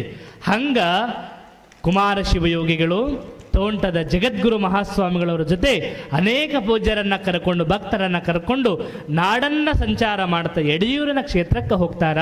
ಎಡೆಯೂರು ಸಿದ್ಧಲಿಂಗರ ದರ್ಶನಕ್ಕೆ ಅನಾದಿ ನಿರಂಜನ ಜಗದ್ಗುರು ತೋಂಟದ ಸಿದ್ಧಲಿಂಗರ ದರ್ಶನಕ್ಕೆ ಹೋದಾಗ ಅಲ್ಲಿ ಒಂದು ಘಟನೆ ಆಗುತ್ತಾ. ಎಲ್ಲ ಸ್ವಾಮಿಗಳು ಜಗದ್ಗುರುಗಳು ಎಡೆಯೂರ ಸಿದ್ಧಲಿಂಗರಿಗೆ ನಮಸ್ಕಾರವನ್ನು ಮಾಡ್ತಾರ. ಕುಮಾರಜ್ಜವರು ಮಾಡೋದಿಲ್ಲ. ಆಗ ಜಗದ್ಗುರುಗಳಂತಾರ ನಮಸ್ಕಾರ ಮಾಡ್ರಿಪ್ಪ ಶಿವಯೋಗಿ ಅದ ನೀವ ಅಂದಾಗ, ಇಲ್ಲ ನಾವು ಸ್ಥಾವರಕ್ಕ ನಮಸ್ಕಾರನ್ನ ಮಾಡೋದಿಲ್ಲ. ಏನು ಕೊಳ್ಳಾಗ ಲಿಂಗ ಕಟ್ಕೊಂಡಿವಲ್ಲ ಲಿಂಗೈಗೆ ಮಾತ್ರ ನಾವು ನಮಸ್ಕಾರ ಮಾಡ್ತೀವಿ, ಇದರೊಳಗೆ ನಾವು ಎಲ್ಲರನ್ನ ಕಾಣ್ತೀವಿ, ನಾನು ಕಲ್ಲಿನ ದೇವರಿಗೆ ನಮಸ್ಕಾರವನ್ನು ಮಾಡೋಲ್ಲ ಅಂತ ಕುಮಾರಜ್ಜವರು ಹೇಳ್ತಾರೆ. ಹೇಳಿದಾಗ ಜಗದ್ಗುರುಗಳು ಸುಮ್ಮನಾದ್ರು. ಅವತ್ತು ಅದೇ ದೇವಸ್ಥಾನದೊಳಗೆ ಅದೇ ಸನ್ನಿಧಾನದೊಳಗೆ ಪ್ರಸಾದವನ್ನು ಮಾಡಿ ಮಲಗಿದ್ರಂತ. ಮಲಗದಾಗ ಕುಮಾರ ಶಿವಯೋಗಿಗಳ ಕನಸಿನೊಳಗ ಎಡೆಯೂರ ಸಿದ್ಧಲಿಂಗನ ದರ್ಶನವನ್ನು ಕೊಟ್ಟು ಹೇಳ್ತಾರ, ಕುಮಾರೇಶ ನಾನು ಎಲ್ಲಿ ಹೋಗಿಲ್ಲಪ್ಪ, ಇಲ್ಲೇ ನಾನು ನಿರ್ವಿಕಲ್ಪ ಸಮಾಧಿಸ್ಥನಾಗಿ ಇಲ್ಲೇ ನಿತ್ಯ ಲಿಂಗಯ್ಯನ ಪೂಜಾ ಮಾಡ್ಕೊಂತ ಕುಂತಿನಪ್ಪ, ನಾನು ಎಲ್ಲಿ ಹೋಗಿಲ್ಲ ಅನ್ನುವ ಮಾತನ್ನ ಕನಸಿನೊಳಗೆ ಬಂದು ಹಾನಗಲ್ಲ ಕುಮಾರ ಶಿವಯೋಗಿಗಳಿಗೆ ಎಡೆಯೂರು ಸಿದ್ಧಲಿಂಗರು ಹೇಳಿದಾಗ ಮುಂಜಾನೆ ಎದ್ದು ಕುಮಾರ ಶಿವಯೋಗಿಗಳು ಬಂದು ಆ ಎಡೆಯೂರು ಸಿದ್ಧಲಿಂಗರ ನಿರ್ವಿಕಲ್ಪ ಸಮಾಧಿಕ್ಕೆ ಸಾಷ್ಟಾಂಗವನ್ನು ಹಾಕಿ ಎದ್ದು ನಿಂತು ಒಂದು ಹಾಡನ್ನು ಬರಿತಾನ. ಯೋಗಿ ವರೇಣ್ಯ ನಾನ ಪರಾದೆ ಭೋಗಭವಾಂಬುದೆ ನಿಗಿದ ಮಹಿಮಾ. ಯೋಗಿ ವರೇಣ್ಯ ನಾನ ಪರಾದೆ ಮಾಯವೇ ದೂರ ಮೋಹಕ್ಕೆ ಪಾರ, ಮಾಯವೇ ದೂರ ಮೋಹಕ್ಕೆ ಪಾರ, ಕಾಯ ವಿಷಯ ಪರಿಪಕ್ವ ವಿಚಾರ. ಯೋಗಿ ವರೇಣ್ಯ ನಾನ ಪರಾದಿ ಭೋಗಭವಾಂಬುದೆ ನೀಗಿದ ಮಹಿಮ. ಶುದ್ಧ ಶಿಲಾಗ್ರದೊಳಿದ್ದು ತಪವ ಮಾಡಿ ಕುಮಾರಜ್ಜವರು ಅವ್ರ ಮುಂದೆ ನಿಂತ್ಕೊಂಡು ಕೈ ಮುಗಿದಂತಾರ, ಯೋಗಿ ವರೇಣ್ಯ ನಾನು ಅಪರಾಧಿ ಆಗಿಬಿಟ್ಟಿನಪ್ಪ. ನೀನು ಇಲ್ಲೇ ಕುಂತಿದ್ದಿ, ನಾನು ನಮಸ್ಕಾರವನ್ನು ಮಾಡಲಾರ್ದ ಹಂಗ ಹೋಗಿದ್ದೆ. ನೀನು ಇಲ್ಲೇ ನಿರ್ವಿಕಲ್ಪ ಸಮಾಧಿಸ್ಥನಾಗಿ ಇಲ್ಲೇ ಕುಂತಿ ಅಂದಮೇಲೆ ನಾನು ಅಪರಾಧವನ್ನು ಮಾಡಿಬಿಟ್ಟಿನಿ, ನನ್ನನ್ನು ಕ್ಷಮಾ ಮಾಡು ಶಿವಯೋಗಿ ಅಂತಂದು ಕೈ ಮುಗಿದು ನಿಂತ್ಕೊಂಡು ಯೋಗಿ ವರೇಣ್ಯ ನಾನು ಅಪರಾಧಿ ಅನ್ನುವ ಹಾಡನ್ನು ಕುಮಾರ ಶಿವಯೋಗಿಗಳು ಅವತ್ತು ಬರೆದ್ರು. ಅಂತ ಎಡೆಯೂರಿನ ಸಿದ್ಧಲಿಂಗರಿಗೆ ಕುಮಾರ ಶಿವಯೋಗಿಗಳು ಸಾಷ್ಟಾಂಗವನ್ನು ಎರಗಿದ್ರು ಅಂದ್ರೆ ಎಡೆಯೂರು ಸಿದ್ಧಲಿಂಗೇಶ್ ಎಷ್ಟು ದೊಡ್ಡವನು, ಅಲ್ಲಿ ಹೋಗಿ ಇಂಥ ಶಿವಯೋಗಿ ಕೈ ಮುಗಿದು ನಾನು ಅಪರಾಧವನ್ನು ಮಾಡಿ ನಂತರಂದ್ರೆ ಇವರು ಎಂಥ ದೊಡ್ಡ ಶಿವಯೋಗಿಗಳು ಅನ್ನೋದನ್ನು ನಾವೆಲ್ಲ ಸ್ಮರಣೆ ಇಟ್ಕೊಳ್ಬೇಕು. ಇಂಥ ಕುಮಾರ ಶಿವಯೋಗಿಗಳ ಕುರಿತು ಹೇಳ್ಕೊಂತ ಹೋದ್ರೆ ಏನೂ ಸಾಲೋದೇ ಇಲ್ಲ. ಇಂಥ ಪುರಾಣವನ್ನು ಒಂದು ಸಾರಿ ಇಟ್ಟಾಗನ ಆತನ ಬಗ್ಗೆ ನಾವು ಸರಿಯಾಗಿ ತಿಳ್ಕೊಳಕ್ಕೆ ಸಾಧ್ಯ. ಆದರೆ ಇವತ್ತು ಗುರುಗಳ ಅಪ್ಪಣೆಯನ್ನು ಪಡ್ಕೊಂಡು ಇವತ್ತು ಪುಣ್ಯ ಸ್ಮರಣೋತ್ಸವ ಐತಂದ ಮೇಲೆ ಒಂದಿಷ್ಟು ಭಕ್ತರಿಗೆ ಗೊತ್ತಾಗಲಿ, ಸಂಗೀತ ಹೆಂಗೆ ಬಂತು ಗೊತ್ತಾಗಲಿ, ಶಿವಯೋಗಿಗಳು ಈ ನಾಡಿಗೆ ಹೆಂಗೆ ಬಂದ್ರು ಗೊತ್ತಾಗಲಿ, ಧರ್ಮ ಹೆಂಗೆ ಉಳಿತು ಈ ನಾಡಿನೊಳಗೆ ಗೊತ್ತಾಗಲಿ ಅನ್ನೋದನ್ನ ವಿಚಾರವನ್ನು ನೀವು ಹೇಳ್ರಿ ಅಂತಂದು ಅಪ್ಪಣೆಯನ್ನು ಕೊಡಿಸಿದ್ರು. ಇಂತಹ ಕುಮಾರ ಶಿವಯೋಗಿಗಳ ಬದುಕಂದ್ರೆ ಒಂದು ಅಪರೂಪದ ಒಬ್ಬ ಶಿವಯೋಗಿ. ಅಂಥ ಶಿವಯೋಗಿಯನ್ನು ಪಡೆದುಕೊಂಡಿರ್ತಕ್ಕಂಥ ನಮ್ಮೆಲ್ಲರ ಬದುಕು ಧನ್ಯ. ಅಂಥ ಶಿವಯೋಗಿಯನ್ನು ಪಡೆದುಕೊಂಡಿರ್ತಕ್ಕಂಥ ನಮ್ಮೆಲ್ಲರ ಬದುಕು ಮಾನ್ಯ ಅನ್ನೋ ಮಾತನ್ನು ಹೇಳ್ತಾ, ಹಿಂಗ 1867 ಹುಟ್ಟಿ ಜನ್ಮವನ್ನು ತಾಳಿ ಇಂತಹ ಅನೇಕ ಘಟನೆಗಳನ್ನು ನೆರವೇರಿಸ್ತಾ ಹೋಗಿರ್ತಕ್ಕಂಥ ಕುಮಾರ ಶಿವಯೋಗಿಗಳು 1930 ಲಿಂಗದೊಳಗೆ ಆಗುವುದಕ್ಕಿಂತ ಮುಂಚೆ ಹೊಳೆ ಆನವೇರಿ ಅನ್ನುವಂಥ ಗ್ರಾಮ, ಆ ಗ್ರಾಮದ ಸಮೀಪದೊಳಗಿರ್ತಕ್ಕಂಥ ಸಂಗಮೇಶನ ಗುಡಿಯೊಳಗೆ 21 ದಿನಗಳ ಕಾಲ ಮೌನ ಅನುಷ್ಠಾನವನ್ನು ಮಾಡ್ತಾರ. ಪ್ರಸಾದವನ್ನು ಸ್ವೀಕಾರ ಮಾಡುವುದಿಲ್ಲ. ಆರೋಗ್ಯ ಕ್ಷೀಣಿಸುತ್ತಾ, ಜ್ವರ ಹೆಚ್ಚಾಗುತ್ತಾ ಕುಮಾರ ಶಿವಯೋಗಿಗಳನ್ನು ಶಿವಯೋಗ ಮಂದಿರಕ್ಕೆ ಕರ್ಕೊಂಡು ಬರ್ತಾರ. ಕರ್ಕೊಂಡು ಬಂದಾಗ ಅಜ್ಜವರಿಗೆ ಜ್ವರ ಹೆಚ್ಚಾಗ್ಯಾವು, ಅವ್ರಿಗೆ ಔಷಧಿಯನ್ನು ಕೊಡಿಸ್ಬೇಕಂತಂದು ಎಲ್ಲ ಹಿರಿಯರು ಮಾತಾಡಿದಾಗ ಕುಮಾರಜ್ಜರು ಅಂತಾರ, ಇದು ಕಾಯ ಕೆಡಬಾರ್ದಪ್ಪ, ಇದಕ್ಕೆ ಒಂದು ಸೂಜಿ ಮುಟ್ಟಬಾರ್ದಪ್ಪ, ಭಗವಂತ ಕಳಿಸಿ ಹೆಂಗೆ ಕೊಟ್ಟಾನಲ್ಲ ಹಂಗ ಈ ಕಾಯ ಹೊಳ್ಳಿ ಭಗವಂತನ ಹತ್ರ ಹೋಗಬೇಕಪ್ಪ, ಇದಕ್ಕೆ ಎಳ್ಳಷ್ಟು ಗಾಯ ಆಗಬಾರ್ದಪ್ಪ, ನನಗೆ ಇಂಗ್ಲೀಷ್ ಮೆಡಿಸಿನ್ ಯಾವುದೂ ಬೇಡಪ್ಪ ಅಂತಂದು ಕುಮಾರ ಶಿವಯೋಗಿಗಳು ಇಂಗ್ಲೀಷ್ ಮೆಡಿಸನ್ನೇ ತಮ್ಮ ಜೀವಿತ ಅವಧಿಯೊಳಗೆ ತೆಗೆದುಕೊಳ್ಳೋದಿಲ್ಲ. ನಾವಿವತ್ತು ಏನಾರ ಅಂತಂದ್ರೆ ಒಂದು ಗುಳಿಗೆ ಹಾಕ್ಕೊಂಡಿವೇನ ಎದ್ದು ಓಡಿದಿವನ ಎಲ್ಲರೂ, ಹೌದಲ್ಲ? ಜಲ್ದಿ ಆರಾಮಾಗಬೇಕು ನಮಗೆಲ್ಲ, ಹೌದಲ್ಲ? ಯಾವುದರ ತಪ್ಪಲವನ್ನು ಕುಟ್ಟಿ ಕೊಡ್ತಾರಂದ್ರೆ ಇಸ್ಕೊಳೋದೇ ಇಲ್ಲ ನಾವೆಲ್ಲ. ಹಿಂಗೆ ಗುಳಿಗೆ ತೊಗೊಂಡು ಮುಂಜಾನೆ ತೊಗೊಂಡಿವಿ ಅಂತಂದ್ರೆ ರಾತ್ರಿ ಎದ್ದು ಬೀಳ್ಬೇಕು, ರಾತ್ರಿ ತೊಗೊಂಡು ಮಲ್ಕೊಂಡಿವಿ ಅಂದ್ರೆ ಮುಂಜಾನೆ ಎದ್ದು ಓಡಿರ್ಬೇಕು. ಕುಮಾರ ಶಿವಯೋಗಿಗಳು ಅಂತಾರ, ನಮಗೆ ಚುಚ್ಚಿಸ್ಕೊಂತೀವಿ, ದೇಹ ಕೊಯ್ಸ್ಕೊಂತೀವಿ, ಎಲ್ಲ ಮಾಡ್ತೀವಿ, ಒಟ್ಟಾರೆಯಾಗಿ ಬದುಕಬೇಕಂತೀವಿ ನಾವೆಲ್ಲ. ಕುಮಾರಜ್ಜರು ಅಂತಾರ, ಈ ಭಗವಂತ ಕೊಟ್ಟಿರ್ತಕ್ಕಂಥ ದೇಹ ಹೆಂಗ ಭೂಮಿಗೆ ಬಂದೈತಲ್ಲ ಹಂಗ ಹೊಳ್ಳಿ ಶಿವನ ಪಾದ ಸೇರ್ಬೇಕಪ್ಪ, ಇದಕ್ಕೆ ಒಂದಿಷ್ಟು ನೋವು ಮಾಡಿ ಚುಚ್ಚುವುದು ಹರಿಯುವುದು ಮಾಡಬಾರ್ದಪ್ಪ ಈ ದೇಹ ಅಂತಂದು ತಮ್ಮ ಜೀವಮಾನ ಇರೋ ತನಕ ಇಂಗ್ಲೀಷ್ ಮೆಡಿಸನ್ನ ಯಾವತ್ತು ಕುಮಾರ ಶಿವಯೋಗಿಗಳು ಮುಟ್ಟಲಿಲ್ಲ. ಹಿಂಗ ಹಾಸಿಗೆಯನ್ನು ಹಿಡಿದು ಮಲಗಿರ್ತಕ್ಕಂಥ ಕುಮಾರ ಶಿವಯೋಗಿಗಳನ್ನು ಭೇಟಿ ಆಗಬೇಕಂತಂದು ಚಿತ್ರದುರ್ಗದ ಮುರುಘಾ ಮಠದ ಜಗದ್ಗುರುಗಳಾಗಿರ್ತಕ್ಕಂಥ ಜಯದೇವ ಜಗದ್ಗುರುಗಳು ಬಂದು ಕುಮಾರ ಶಿವಯೋಗಿಗಳ ಹತ್ರ ನೋಡಿ ಕೈ ಮುಗಿದು, ಯಪ್ಪ ಶಿವಯೋಗಿ ಆರೋಗ್ಯ ಹೆಂಗೈತಿಪ್ಪ ಅಂತ ಕೇಳಿದರು ಜಗದ್ಗುರುಗಳು.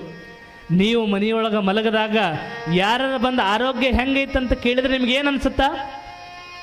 ಯಾರೋ ಒಬ್ರು ಬಂದು ಕೇಳಿದ್ರಲ್ಲಪ್ಪ ಅಂತ ಸಮಾಧಾನ ಅನ್ಸುತ್ತಾ? ಅವರು ಬಂದು ಕೇಳಿಲ್ಲ ಅಂದ್ರೆ ಸಿಟ್ಟು ಬರುತ್ತಾ? ನಾನು ಮೊನ್ನೆ ಮಲಗಿದ್ದೆ, ಒಬ್ಬನು ಬಂದು ನನ್ನ ವಿಚಾರ ಮಾಡಲಿಲ್ಲ ಅಂತ ನಾವೆಲ್ಲ ಗುಣಗಾಡ್ತೀವಿ, ಸಿಟ್ಟಿಗೆ ಬರ್ತೀವಿ. ಜಯದೇವ ಜಗದ್ಗುರುಗಳು ಬಂದು ಶಿವಯೋಗಿ ಆರೋಗ್ಯ ಹೆಂಗೈತ್ರಿಪ್ಪ ಅಂದಾಗ ಕುಮಾರ ಶಿವಯೋಗಿ ಭಾಳ ನೊಂದ್ಕೊಂಡು ಬಿಡ್ತಾರ. ಏನ್ರಿ ಜಗದ್ಗುರುಗಳ, ನಮ್ಮ ಆರೋಗ್ಯ ಕೇಳ್ತಿರಲ್ಲಪ್ಪ, ನನ್ನ ಆರೋಗ್ಯ ತಗೊಂಡು ಏನು ಮಾಡ್ತೀರಿ? ನನ್ನ ಆರೋಗ್ಯ ಕೇಳಬೇಡ್ರಿ ನೀವು ಸ್ವಾಮಿಗಳಾಗಿ, ಸಮಾಜದ ಆರೋಗ್ಯ ಹೆಂಗೈತಂತ ಕೇಳಲಿಲ್ಲಲ್ರಿಪ್ಪ, ಭಾಳ ನೋವಾತು ಅಂದರು. ತಮ್ಮ ಆರೋಗ್ಯ ವಿಚಾರ ಮಾಡಲಿಲ್ಲ, ಸಮಾಜದ ಆರೋಗ್ಯ ಹೆಂಗೈತಿ ಕೇಳ್ರಿಪ್ಪ. ಸಮಾಜ ಹೆಂಗೈತಿ ಹೇಳ್ರಿ ನನಗೆ, ಸಮಾಜದೊಳಗಿರ್ತಕ್ಕಂಥ ಭಕ್ತರು ಹೆಂಗದಾರ ಹೇಳ್ರಿ, ಸಮಾಜದೊಳಗಿರ್ತಕ್ಕಂಥ ಸ್ವಾಮಿಗಳು ಹೆಂಗದಾರ ಹೇಳ್ರಿಪ್ಪ, ನನ್ನ ಆರೋಗ್ಯ ತಗೊಂಡು ಏನು ಮಾಡ್ತೀರಿ ಅಂತ ಕೇಳಿದ್ರು.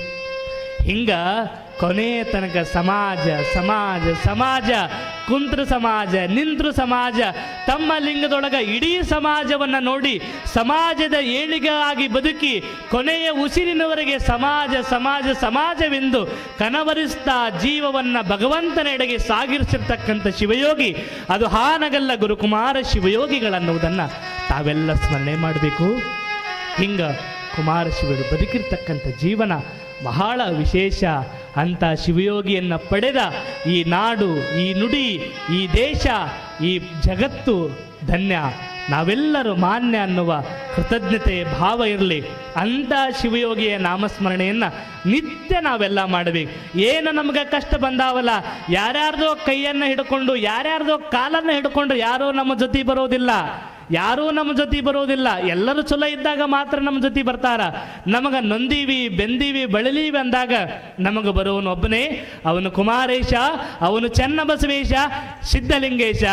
ಈ ಮೂರು ನಾಮಸ್ಮರಣೆ ನಿತ್ಯ ನಿರಂತರವಾಗಿ ನಿಮ್ಮ ಜೀವನದೊಳಗೆ ಇದ್ದಿದ್ದೇ ಕಾರ್ಯ ಆದ್ರೆ ನಿಮ್ಮೆಲ್ಲರ ಬದುಕು ಬೆಳಕಾಗ್ತದೆ. ಅನುಭಾವಿ ಬರಿತಾನ. ಉರುಳು ಹಗ್ಗದ ಹಾರ ತಾಯ್ಕೊರಳ ಬಿಗಿದಿಹುದು, ದಾಸ್ಯ ಮಧುರವ ಕುಡಿದು ದೇಶ ಮಲಗಿವುದು. ಹೀನರು ದೀನರು ಹತಭಾಗ್ಯರೆಂದು ನಾಡ ಜನ ಜಯಿಸಿ ಜರಿವಾಗ ಒಬ್ಬ ಶಿವಯೋಗಿಯ ಜನನ ಆಗ್ತದೆ. ಯಾವ ನಾಡಿನೊಳಗ ಸಂಘಟನೆ ಇಲ್ಲ, ಯಾವ ನಾಡಿನೊಳಗ ಧರ್ಮದಿಂದ ಅಧಪ್ಪತನಕ ಸಮಾಜ ಹೋಗಿತ್ತು, ಇಂಥ ಸಂದಿಗ್ಧದ ಸಮಾಜದೊಳಗ ಒಬ್ಬ ಸೂರ್ಯೋದಯನ ಉದಯ ಆಗ್ತದೆ. ಅದೇ ಹಾನಗಲ್ಲ ಕುಮಾರ ಶಿವಯೋಗಿಗಳ ಉದಯ, ಈ ಸಮಾಜದ ಭಾಗ್ಯೋದಯ ಅನ್ನುವುದನ್ನು ತಾವೆಲ್ಲ ತಿಳ್ಕೊಂಡು ಅಂತ ಕುಮಾರೇಶ ನಾಮಸ್ಮರಣೆ ನಿತ್ಯ ನಮ್ಮ ಮನದಲ್ಲಿ ಇರಲಿ ಅನ್ನೋ ಮಾತನ್ನು ಹೇಳ್ತಾ, ಇವತ್ತಿನ ಕುಮಾರ ಶಿವಯೋಗಿಯ ಪುಣ್ಯ ಸ್ಮರಣೋತ್ಸವದೊಳಗೆ ನಾನು ಆಡಿರ್ತಕ್ಕಂಥ ಬೌದ್ಧಿಯ ಗುರುಗಳ ಬಗ್ಗೆ ಹೇಳ್ಬೇಕಂದ್ರೆ ಭಾಳ ಚಿಕ್ಕವನು, ಇನ್ನೂ ಭಾಳ ಓದಬೇಕು, ಇನ್ನೂ ಭಾಳ ತಿಳ್ಕೊಳ್ಬೇಕು. ಆದರೂ ಕೂಡ ಸಮಯ ಕಮ್ಮಿ ಇದೆ. ಅದರೊಳಗನ ನಾನು ಏನು ಓದ್ಕೊಂಡಿದ್ದೀನಿ, ನಾನು ಏನು ತಿಳ್ಕೊಂಡಿದ್ದೀನಿ, ಏನು ಕುಮಾರ ಶಿವಯೋಳ ಬಗ್ಗೆ ನಿಮಗೆ ಒಂದಿಷ್ಟು ಗೊತ್ತು ಮಾಡಬೇಕನ್ನೋ ವಿಚಾರವನ್ನು ನಾನು ಇಲ್ಲಿಯ ತನಕ ಹೇಳಿಕೊಟ್ಟಿದ್ದೀನಿ, ಹೇಳಿದ್ದೇನೆ. ಆಗಿದ ಮೇಲೆ ನೀವು ಕೂಡ ಕುಮಾರಜರ ಬಗ್ಗೆ ಅಧ್ಯಯನ ಮಾಡಿರಿ. ಕುಮಾರ ಶಿವಯೋಗಿಗಳ ಹೆಸರುಗಳನ್ನು ನಿಮ್ಮ ಮಕ್ಕಳಿಗಿಡ್ರಿ. ಯಾರ್ಯಾರೋ ಹೆಸರುಗಳನ್ನು ಇಡೋದಲ್ಲ, ಕುಮಾರೇಶ ಅಂತ ಮಕ್ಕಳಿಗೆ ಹೆಸರಿಡ್ರಿ. ಯಾಕೆ ಹೇಳು, ಆ ಭಗವಂತನ ನಾಮಸ್ಮರಣೆ ಮಾಡೋದಂಗಾಗತ್ತಾ. ಚೆನ್ನಬಸವೇಶ ಅಂತ ಮಕ್ಕಳಿಗೆ ಇಡ್ರಿ, ಸಿದ್ಧಲಿಂಗೇಶ ಅಂತ ಮಕ್ಕಳಿಗಿಟ್ಟು ಆ ಭಗವಂತನ ಸ್ಮರಣೆಯನ್ನು ಮಾಡ್ಕೊಂತ ಜೀವನವನ್ನು ನಡೆಸ್ರಿ ಅನ್ನೋ ಮಾತನ್ನು ಹೇಳ್ತಾ, ಇನ್ನೂ ಅನೇಕ ವಿಚಾರಗಳದಾವು, ಭಾಳ ದೊಡ್ಡ ಚರಿತ್ರೆ. ಆದರೂ ಕೂಡ ಅದರೊಳಗೆ ಸಂಕ್ಷಿಪ್ತವಾಗಿ ಎಷ್ಟು ಒಂದು ತಾಸು, ಒಂದೂವರೆ ತಾಸಿಗೆ ಎಷ್ಟು ಹೇಳಬೇಕಲ್ಲ ಅಷ್ಟನ್ನು ಹೇಳಿದ್ದೀನಿ. ಸಮಯ ಸ್ವಲ್ಪ ಜಾಸ್ತಿ ಆಗಿದೆ, ಚಿಂತೆ ಮಾಡಬೇಡ್ರಿ. ಅಂಥ ಶಿವಯೋಗಿಯ ಬಗ್ಗೆ ತಿಳ್ಕೊಂಡ್ರಲ್ಲ, ನಿಮ್ಮೆಲ್ಲರ ಬದುಕು ಆ ಶಿವಯೋಗಿ ಆಶೀರ್ವಾದದಿಂದ ನನ್ನದು ನಿಮ್ಮದು ಬದುಕು ಪಾವನ ಆಗಲಿ ಅಂತಂದು ಆ ಭಗವಂತನ ಹತ್ರ ಪ್ರಾರ್ಥನೆಯನ್ನು ಮಾಡ್ತಾ ನನ್ನ ನುಡಿ ಸೇವೆಗೆ ಇತಿಶ್ರೀ ಆಡ್ತಿದ್ದೀನಿ. ಸರ್ವರಿಗೆ ಶುಭವಾಗಲಿ. ಶರಣು ಶರಣಾರ್ಥಿ.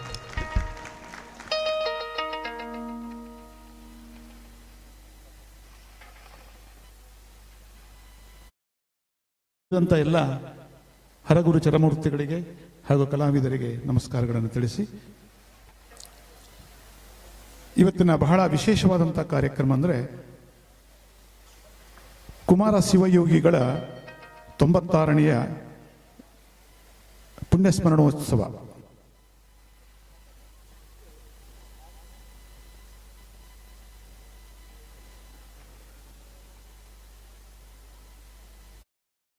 ಇದ್ದಾರೆ.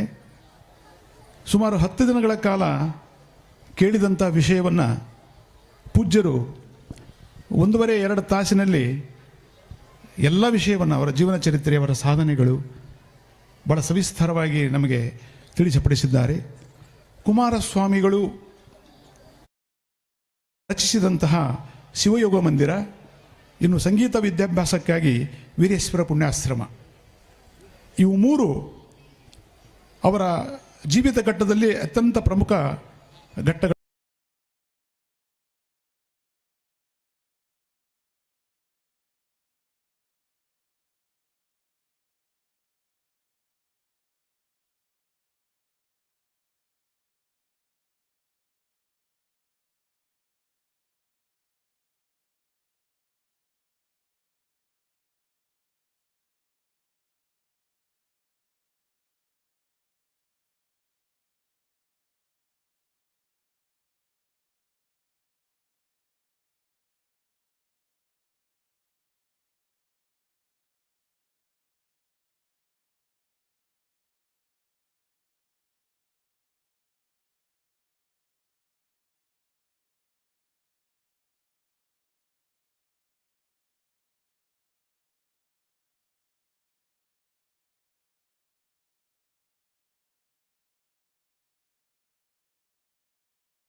ಸಿದ್ದೇಶ್ವರ ಸ್ವಾಮಿಗಳಲ್ಲಿ ಅನಂತ ಪ್ರಣಾಮ ಸಲ್ಲಿಸಿ ಮತ್ತು ತೋಂಟ ಧರ್ಮರಾಜ ಸ್ವಾಮಿಗಳವರೇ, ಬಸವಲಿಂಗ ಮಹಾಸ್ವಾಮಿಗಳವರೇ ಮತ್ತು ಕಲಾನಂದರಾಗಿರ್ತಕ್ಕಂಥ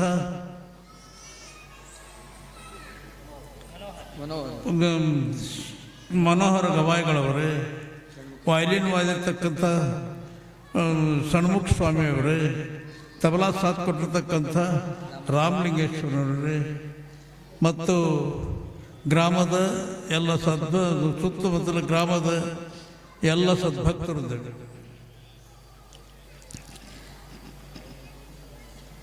ಇವತ್ತು ಸುಯೋಗ ಇದೆ. ಯಾಕಂದ್ರೆ ಮಹಾ ತಪಸ್ವಿಯ ಕುಮಾರ ಮಹಾಶಿವಯೋಗಿಗಳವರ ಜೀವನ ದರ್ಶನದ ಪ್ರವಚನವನ್ನು ಕೇಳೋದು ಅದೊಂದು ಸುಯೋಗ. ಯಾವುದಾದ್ರೂ ಪ್ರವಚನ ಬೇಕಾದಷ್ಟು ಕೇಳಬಹುದು, ಯಾವುದಾದ್ರೂ ಪ್ರವಚನ ಕೇಳಿ ಅದರಲ್ಲಿ ಮನೋರಂಜನೆಗಳೆಲ್ಲವನ್ನೂ ಕೇಳಬಹುದು. ಹಾನಗಲ್ಲ ಗುರುಕುಮಾರೇಶ್ವರ ಚಾರಿತ್ರ್ಯವನ್ನು ಕೇಳೋದಂತಂದ್ರೆ ನಮ್ಮೆಲ್ಲರ ಪುಣ್ಯ, ನಿಮ್ಮೆಲ್ಲರ ಪುಣ್ಯ ಅಂತಕ್ಕಂಥ. ಯಾಕಂತಂದ್ರೆ ಎಲ್ಲ ಚಾರಿತ್ರ್ಯಗಳಿಂದ ಅನಂತ ರೀತಿಗಳಲ್ಲೂ ನಾನಾ ನಮೂನೆಯಾಗಿ ವಿಚಾರಗಳನ್ನು ಸೇರಿಸಿ ಪುರಾಣ ಪ್ರವಚನಗಳನ್ನು ಮಾಡ್ತಾರೆ. ಹಾನಗಲ್ಲ ಗುರುಕುಮಾರೇಶ್ವರ ಚಾರಿತ್ರ್ಯವಂತ ನೇರವಾಗಿ ಬಾಲ್ಯದಿಂದ ಹಿಡಿದು ಲಿಂಗೈಕ್ಯರಾಗಲ್ಲಿವರೆಗೂ ಕುಮಾರ ಚಾರಿತ್ರ್ಯವನ್ನು ಕೇಳೋದಂತಂದ್ರೆ ಸಮಾಜದ ವಿಚಾರವನ್ನು ನಾವು ಸಮಾಜಕ್ಕೆ ಕೇಳ್ತಕ್ಕಂಥದ್ದು. ಕುಮಾರೇಶನ ಉದ್ದೇಶ ಏನಿತ್ತು, ಕುಮಾರೇಶನ ಇದು ಏನಿತ್ತು, ನಮ್ಮ ನಿಮ್ಮಂತರ ಅವರು ಜನಿಸಿದವರಲ್ಲ. ನಮ್ಮ ನಿಮ್ಮಂತ ಜನಿಸಿ ನಮ್ಮನಂತೆ ಬಾಳಿತಕ್ಕಂಥ ಪೂಜ್ಯ ಮಹಾಸ್ವಾಮಿಗಳವರಲ್ಲ. ಸಮಾಜಕ್ಕಾಗಿಯೇ ಹುಟ್ಟಿ ಬಂದಿರತಕ್ಕಂಥವ್ರು, ಸಮಾಜಕ್ಕಾಗಿಯೇ ತಮ್ಮ ಜೀವನವನ್ನು ಮುಡುಪಿಟ್ಟಿರ್ತಕ್ಕಂಥವ್ರು. ಸಮಾಜವೇ ನನ್ನ ಕುಟುಂಬ ಅಂತಕ್ಕಂಥ ಯಾವುದಾದ್ರೂ ಒಬ್ಬ ಪೂಜ್ಯ ಮಹಾಸ್ವಾಮಿಗಳಿದ್ರು ಕುಮಾರ ಮಹಾಸ್ವಾಮಿಗಳು. ನಮ್ಮ ನಿಮ್ಮಂತೆ ಮಠವನ್ನು ಕಟ್ಟಲಿಲ್ಲ, ನಮ್ಮ ನಿಮ್ಮಂತೆ ಆಸ್ತಿ ಮಾಡಲಿಕ್ಕೆ ಹೋಗಲಿಲ್ಲ. ಅವರು ಸಮಾಜವನ್ನು ಕಟ್ಟಿದ್ರು, ಸಮಾಜವನ್ನು ಇದು ಮಾಡಿ ಸಮಾಜವನ್ನೇ ಬೆಳೆಸಿದ್ರೆ ಹೊರತು ತಮ್ಮ ಜೀವನ ಉತ್ತರ ಸಮಾಜನ ತಮ್ಮ ಉತ್ತರ ಜೀವನ ಉಸಿರಾಗಿತ್ತು. ಅಂಥದ್ದನ್ನು ನಮ್ಮ ಸಿದ್ದೇಶ್ವರ ಸ್ವಾಮಿಗಳವರು ಬಾಲ್ಯದಿಂದ ಹಿಡಿದು ಅವರ ಲಿಂಗೈಕ್ಯರಾಗಲ್ಲಿವರಿಗೆ ಅವರ ಜೀವನ ದರ್ಶನ ಯಾವ ರೀತಿ ಇತ್ತು, ಎಲ್ಲಿ ಹುಟ್ಟಿದ್ರು, ಎಲ್ಲಿ ಬೆಳೆದರು, ಏನನ್ನ ಮಾಡಿದರು, ಅವರು ಯಾವ ರೀತಿ ಬೆಳೆದರು ಅನ್ನತಕ್ಕಂಥದ್ದನ್ನು ಎಲ್ಲ ಸವಿಸ್ತಾರವಾಗಿ ತಮ್ಮ ಆಶೀರ್ವಚನದಲ್ಲಿ ಅವರು ಕೇಳಿದ್ರಿ. ರೋಮದಲ್ಲಿ ಅವರು ಕುಮಾರ ಮಹಾಸ್ವಾಮಿ ಜೀವನ ಚರಿತ್ರೆ ನಮ್ಮ ಇರಬೇಕು. ಯಾಕಂದ್ರೆ ಎಲ್ಲ ಚಾರಿತ್ರ್ಯವನ್ನು ಕೇಳಬಹುದು, ಕುಮಾರೇಶನ ಚಾರಿತ್ರ್ಯ ಕೇಳಿದ್ರೆ ನಮ್ದು ಒಂದು ಭಾಗ್ಯ. ಆತನ ಯಾವ ರೀತಿ ನಡೆದ, ಸಮಾಜಕ್ಕೆ ಯಾವ ರೀತಿ ಕೊಡುಗೆಗಳನ್ನು ಕೊಟ್ಟ, ಸಮಾಜವನ್ನು ಯಾವ ರೀತಿ ತಿದ್ದಿದ, ಸಮಾಜವನ್ನು ಯಾವ ರೀತಿ ಮುಂದುವರಿಸಿಕೊಂಡು ಹೋದ ಅಂತಕ್ಕಂಥದ್ದನ್ನೇ ಕುಮಾರೇಶನ ಜೀವನ ಚರಿತ್ರೆ. ಅಂಥ ಜೀವನ ಚರಿತ್ರೆಯನ್ನ ನಾವೆಲ್ಲರೂ ಕೇಳಬೇಕು, ಎಲ್ಲರೂ ಮನದಲ್ಲಿ ಆತನನ್ನು ನೆನೆಸ್ಕೊಳ್ಬೇಕು. ಅಂಥ ಚರಿತ್ರೆ ಕೇಳಿದ್ರಲ್ಲೇ ನಮ್ಮ ಭಾಗ್ಯ ಅಂತಕ್ಕಂಥದ್ದು. ಆತ ಯಾವ ರೀತಿ ಸಮಾಜವನ್ನು ಕಟ್ಟಿದ, ಯಾವ ರೀತಿ ಅವನು ವೈರಾಗ್ಯ ಮಲ್ಲಣ್ಣಾರರು ಹಾನಗಲ್ಲ ಮಠಕ್ಕಾದ ನಂತರ ವೈರಾಗ್ಯ ಮಲ್ಲಣ್ಣಾರ ಬಂದರು. ಇವರು ಎಲ್ಲೋ ಒಂದು ಕಾರ್ಯಾರ್ಥವಾಗಿ ಎಲ್ಲಿಯೇ ದಯಮಾಡಿಸಿದ್ರು. ದಯಮಾಡಿಸಿದಾಗ ಅವರು ವೈರಾಗ್ಯ ಮಲ್ಲಣ್ಣಾರು ಮಠಕ್ಕೆ ಬಂದು ನೋಡಿದ್ರು, ಗದ್ದಿಗೆ ಎದುರಿಗೆ ಕೂತ್ಕೊಂಡು ಗದ್ದಿಗೆ ಎದುರಿಗೆ ಮರಿಕೊಂಡ್ರು. ಅವಾಗ ಕುಮಾರ ಮಹಾಸ್ವಾಮಿ ಅಲ್ಲಿಂದ ಬಂದರು. ಬಂದು ನೋಡಿದ್ರು, ಇವರು ಬಂದು ನೋಡಿದ್ರು, ಯಾರಿಲ್ಲಿ ಗದ್ದಿಗೆ ಎದುರಿಗೆ ಮಲಿಕೊಂಡು ಯಾರಪ್ಪ ಅಂತ ಕೇಳಿದಾಗ ಹರ ಹರ ಮಹಾದೇವ ಅಂತ ಎದ್ರು ಮಲ್ಲಣ್ಣಾರ್ಯರು. ಹರ ಹರ ಮಹಾದೇವ ಅಂತ ಎದ್ರು ಅವರು. ಎದ್ದಾಗ ಅವಾಗ ಯಾರಪ್ಪ ನೀವು ಅಂತ ಕೇಳಿದಾಗ ನಾನು ಮಲ್ಲಣ್ಣಾರ್ಯ ಅಂತಕ್ಕಂತ ಹೇಳ್ತಾರೆ. ನೀನು ಯಾರು, ಈ ಮಠದ ಒಡಿ ಅಂತ ನಾ ಹೇಳಿಲ್ಲ, ಭಕ್ತರಂತಾರ ಅಂತಕ್ಕಂಥ. ಮಠದ ನೀನು ಯಾರು ಅಂತ ಕೇಳಿದಾಗ ಈ ಮಠದ ಸ್ವಾಮಿ ಅಂತ ಭಕ್ತ ಅಂತ ಹೇಳ್ತು, ನಾನು ಅನ್ನೋದಲ್ಲ ಅಂತಂತಾರೆ. ಹಾಗೆ ಕುಮಾರಮಾಸ ಸ್ವಾಮಿಗಳವರು ಮಠವನ್ನ ಇದು ಮಾಡ್ತಕ್ಕಂಥದ್ದವರು. ಅವಾಗ ಮಠಕ್ಕೆ ಆಗಬೇಕಾದ್ರೂ ಒಂದು ವಿಚಾರ ಮಾಡಿದ್ರು ಅವರು. ಮಠಕ್ಕೆ ಹಾಸ್ಬೇಕಾದ್ರೆ ಅವರು ಫಕೀರ ಸ್ವಾಮಿಗಳವರು ಕೇಳಿದ್ರು, ಮಠಕ್ಕಾಗಬೇಕು, ನೀನು ಅಧಿಕಾರಿ ಆಗಬೇಕು ಅಂತ ಕೇಳಿದಾಗ ಅವರು, ನೀನು ಮಠಕ್ಕೆ ನಾನು ಆಗೋದಿಲ್ಲ, ಸಮಾಜವನ್ನು ನಾನು ತಿದ್ದಬೇಕು, ಸಮಾಜಕ್ಕಾಗಿ ನಾನು ದುಡಿಬೇಕು, ಸಮಾಜವೇ ನನ್ನ ಮನೆ ಅಂತಕ್ಕಂಥ ವಿಚಾರ ನಂದಿದೆ, ನಾನು ಮಠಕ್ಕೆ ಆಗಾಗ ನಾವು ಅಲ್ಲೇ ಅಂತ ಆಗೋದಿಲ್ಲ ಅಂತಂದಾಗ ಫಕೀರ್ ಮಾಸ್ವಾಮಿ ಅಪ್ಪಣೆ ಮಾಡ್ತಾರೆ. ಮಠಕ್ಕೆ ಆಗಬೇಕು, ಮಠಕ್ಕೆ ಹೇಗಾಗಬೇಕು, ಸಮಾಜದ ನೀನು ಅನಾಧಿಕಾರಿಯಾಗಿ ಸಮಾಜ ಸೇವೆ ಮಾಡೋದ್ರಲ್ಲಿ ಶಕ್ತಿ ಇರೋದಿಲ್ಲ, ಒಂದು ಅಧಿಕಾರಿಯಾಗಿ ಒಂದು ಮಠದ ಪತಿಯಾಗಿ ನೀ ಸಮಾಜ ಸೇವೆಯನ್ನು ಮಾಡಿದ್ರೆ ಅದಕ್ಕೊಂದು ಬೆಲೆ ಬರ್ತದೆ, ಅದಕ್ಕೊಂದು ಶಕ್ತಿ ಬರ್ತದೆ ಅಂತಂದಾಗ ಅವಾಗ ಒಪ್ಕೊಂಡು ಹಾನಗಲ್ ಮಠಕ್ಕೆ ಅಧಿಕಾರಿಗಳನ್ನ ಹಾಕ್ತಾರೆ. ಹಾನಗಲ್ ಮಠಗಳ ಅಧಿಕಾರ ಆಗಿ ಅವಾಗ ಸಮಾಜವನ್ನು ಉದ್ಧಾರ ಮಾಡ್ತಾರದಕ್ಕಂತ ಬರ್ತದೆ. ಹಂಗ ಹೀಗೆ ಮಾಡುತ್ತಿರುವಾಗ ಅವ್ರ ತಾಯಿ, ನನ್ನ ಮಗ ದೊಡ್ಡ ಒಂದು ಮಠಕ್ಕಾಗಿದ್ದಾನೆ, ನಾನು ಮಗನ ನೋಡಬೇಕು, ಮಠ ನೋಡಬೇಕು ಅಂತ ಬಂದಾಗ ಆ ತಾಯಿ ಬರ್ತಿರುವಾಗ ಅವ್ರಿಗೆ ಗೊತ್ತಾದಾಗ ಮಠವನ್ನು ಬಿಟ್ಟು ಹೋಗ್ತಾರೆ. ಬಿಟ್ಟು ಮಹಾರಾಜಪೇಟೆಯಲ್ಲಿ ಒಂದು ಮಠ ಐತೆ, ಆ ಮಠದಲ್ಲಿ ಇರ್ತಾರೆ. ಅವಾಗ ಆ ಮಹಾರಾಜಪೇಟೆ ಇದ್ದಾಗ ತಾಯಿ ಬರ್ತಾರೆ, ಬಂದು ನೋಡ್ತಾರೆ. ಅವಾಗ ಅರಳಲ್ಲಿ ಮಠದ ಪಟ್ಟದ್ದೇವರು ಇರ್ತಾರೆ. ಅರಳಲ್ಲಿ ಮಠದ ಪಟ್ಟದ್ದೇವರು ಆ ತಾಯಿಯನ್ನ ಮೂರು ದಿವಸ ಇಟ್ಟುಕೊಂಡು ಅವ್ರನ್ನ ಉಪಚಾರ ಮಾಡಿ ಅವನ್ನೆಲ್ಲ ಇದು ಮಾಡಿಕೊಂಡು 3ನೇ ದಿವಸದ ನಂತರ ಅವ್ರ ತಾಯಿಗೆ ಸೀರೆಯನ್ನು ಉಡಿಸಿ ಕುಬ್ಸವನ್ನು ಕೊಟ್ಟು ಇದು ಮಾಡಿ ಎಲ್ಲ ಅವ್ಗೇನು ಕೊಡ್ಬೇಕು ಆ ಕಾಳು ಕಡಿಗಳನ್ನು ಕೊಟ್ಟು ಕಳಿಸ್ತಾರೆ. ಅದು ಹೋಗುವ ದಾರ್ಯಾಗ ಹಳ್ಳದಲ್ಲಿ ಎಲ್ಲ ಕೊಚ್ಕೊಂಡು ಹೋಗ್ಬಿಡ್ತಾರೆ. ಹೀಗೆ ಅವಾಗ ತಾಯಿ ಅಂತಾಳೆ, ನಾನು ಇಲ್ಲಿಗೆ ಬಂದಿದ್ದೇ ತಪ್ಪಾತು, ಯಾಕಂದ್ರೆ ವೈರಾಗ್ಯ ಮೂರ್ತಿ ನನ್ನ ಮಗ ಇಂಥ ಮಠಕ್ಕ ಆಗಿ ಇಂಥ ಸಮಾಜ ಸೇವೆಯನ್ನು ಮಾಡ್ತಿದ್ರೆ ಅದು ನನ್ನ ಭಾಗ್ಯ ಅಂತಕ್ಕಂಥದ್ದು ಮಾತಂತೇಳಿ. ಯಾಕಂತಂದ್ರೆ ಒಂದು ನಾನು ಪ್ರಪಂಚಕನಾಗಿ ಪ್ರಪಂಚದವರು ನಾ ಬಂದು ನನ್ನ ಮಗನ ನೋಡಕ್ ನಾ ಬಂದೆ ಹೊರತು ನನ್ನ ಮಗ ಸಮಾಜ ಸೇವೆಯಾಗಿ ಸಮಾಜ ಸ್ವಾಮಿಯಾಗಿ ನಾನು ಅದೇ ರೀತಿ ಭಕ್ತರಂತೆ ನಾನು ಬಂದು ಸ್ವಾಮಿ ದರ್ಶನ ಮಾಡ್ಕೊಂಡಿದ್ರೆ ನನ್ನ ಮಗನ ದರ್ಶನ ಆಗ್ತಿತ್ತು. ಅದನ್ನ ಮಾಡ್ಲಿಲ್ಲ, ನಾನು ಬಂದಿದ್ದೆ ಮೌಢ್ಯ ಅಂತಕ್ಕಂಥ ಮಾತನ್ನ ತಾಯಿ ಅನ್ಕಂತ ಮನಸ್ಸಿನಲ್ಲಿ ಅನ್ಕಂತಾಳೆ.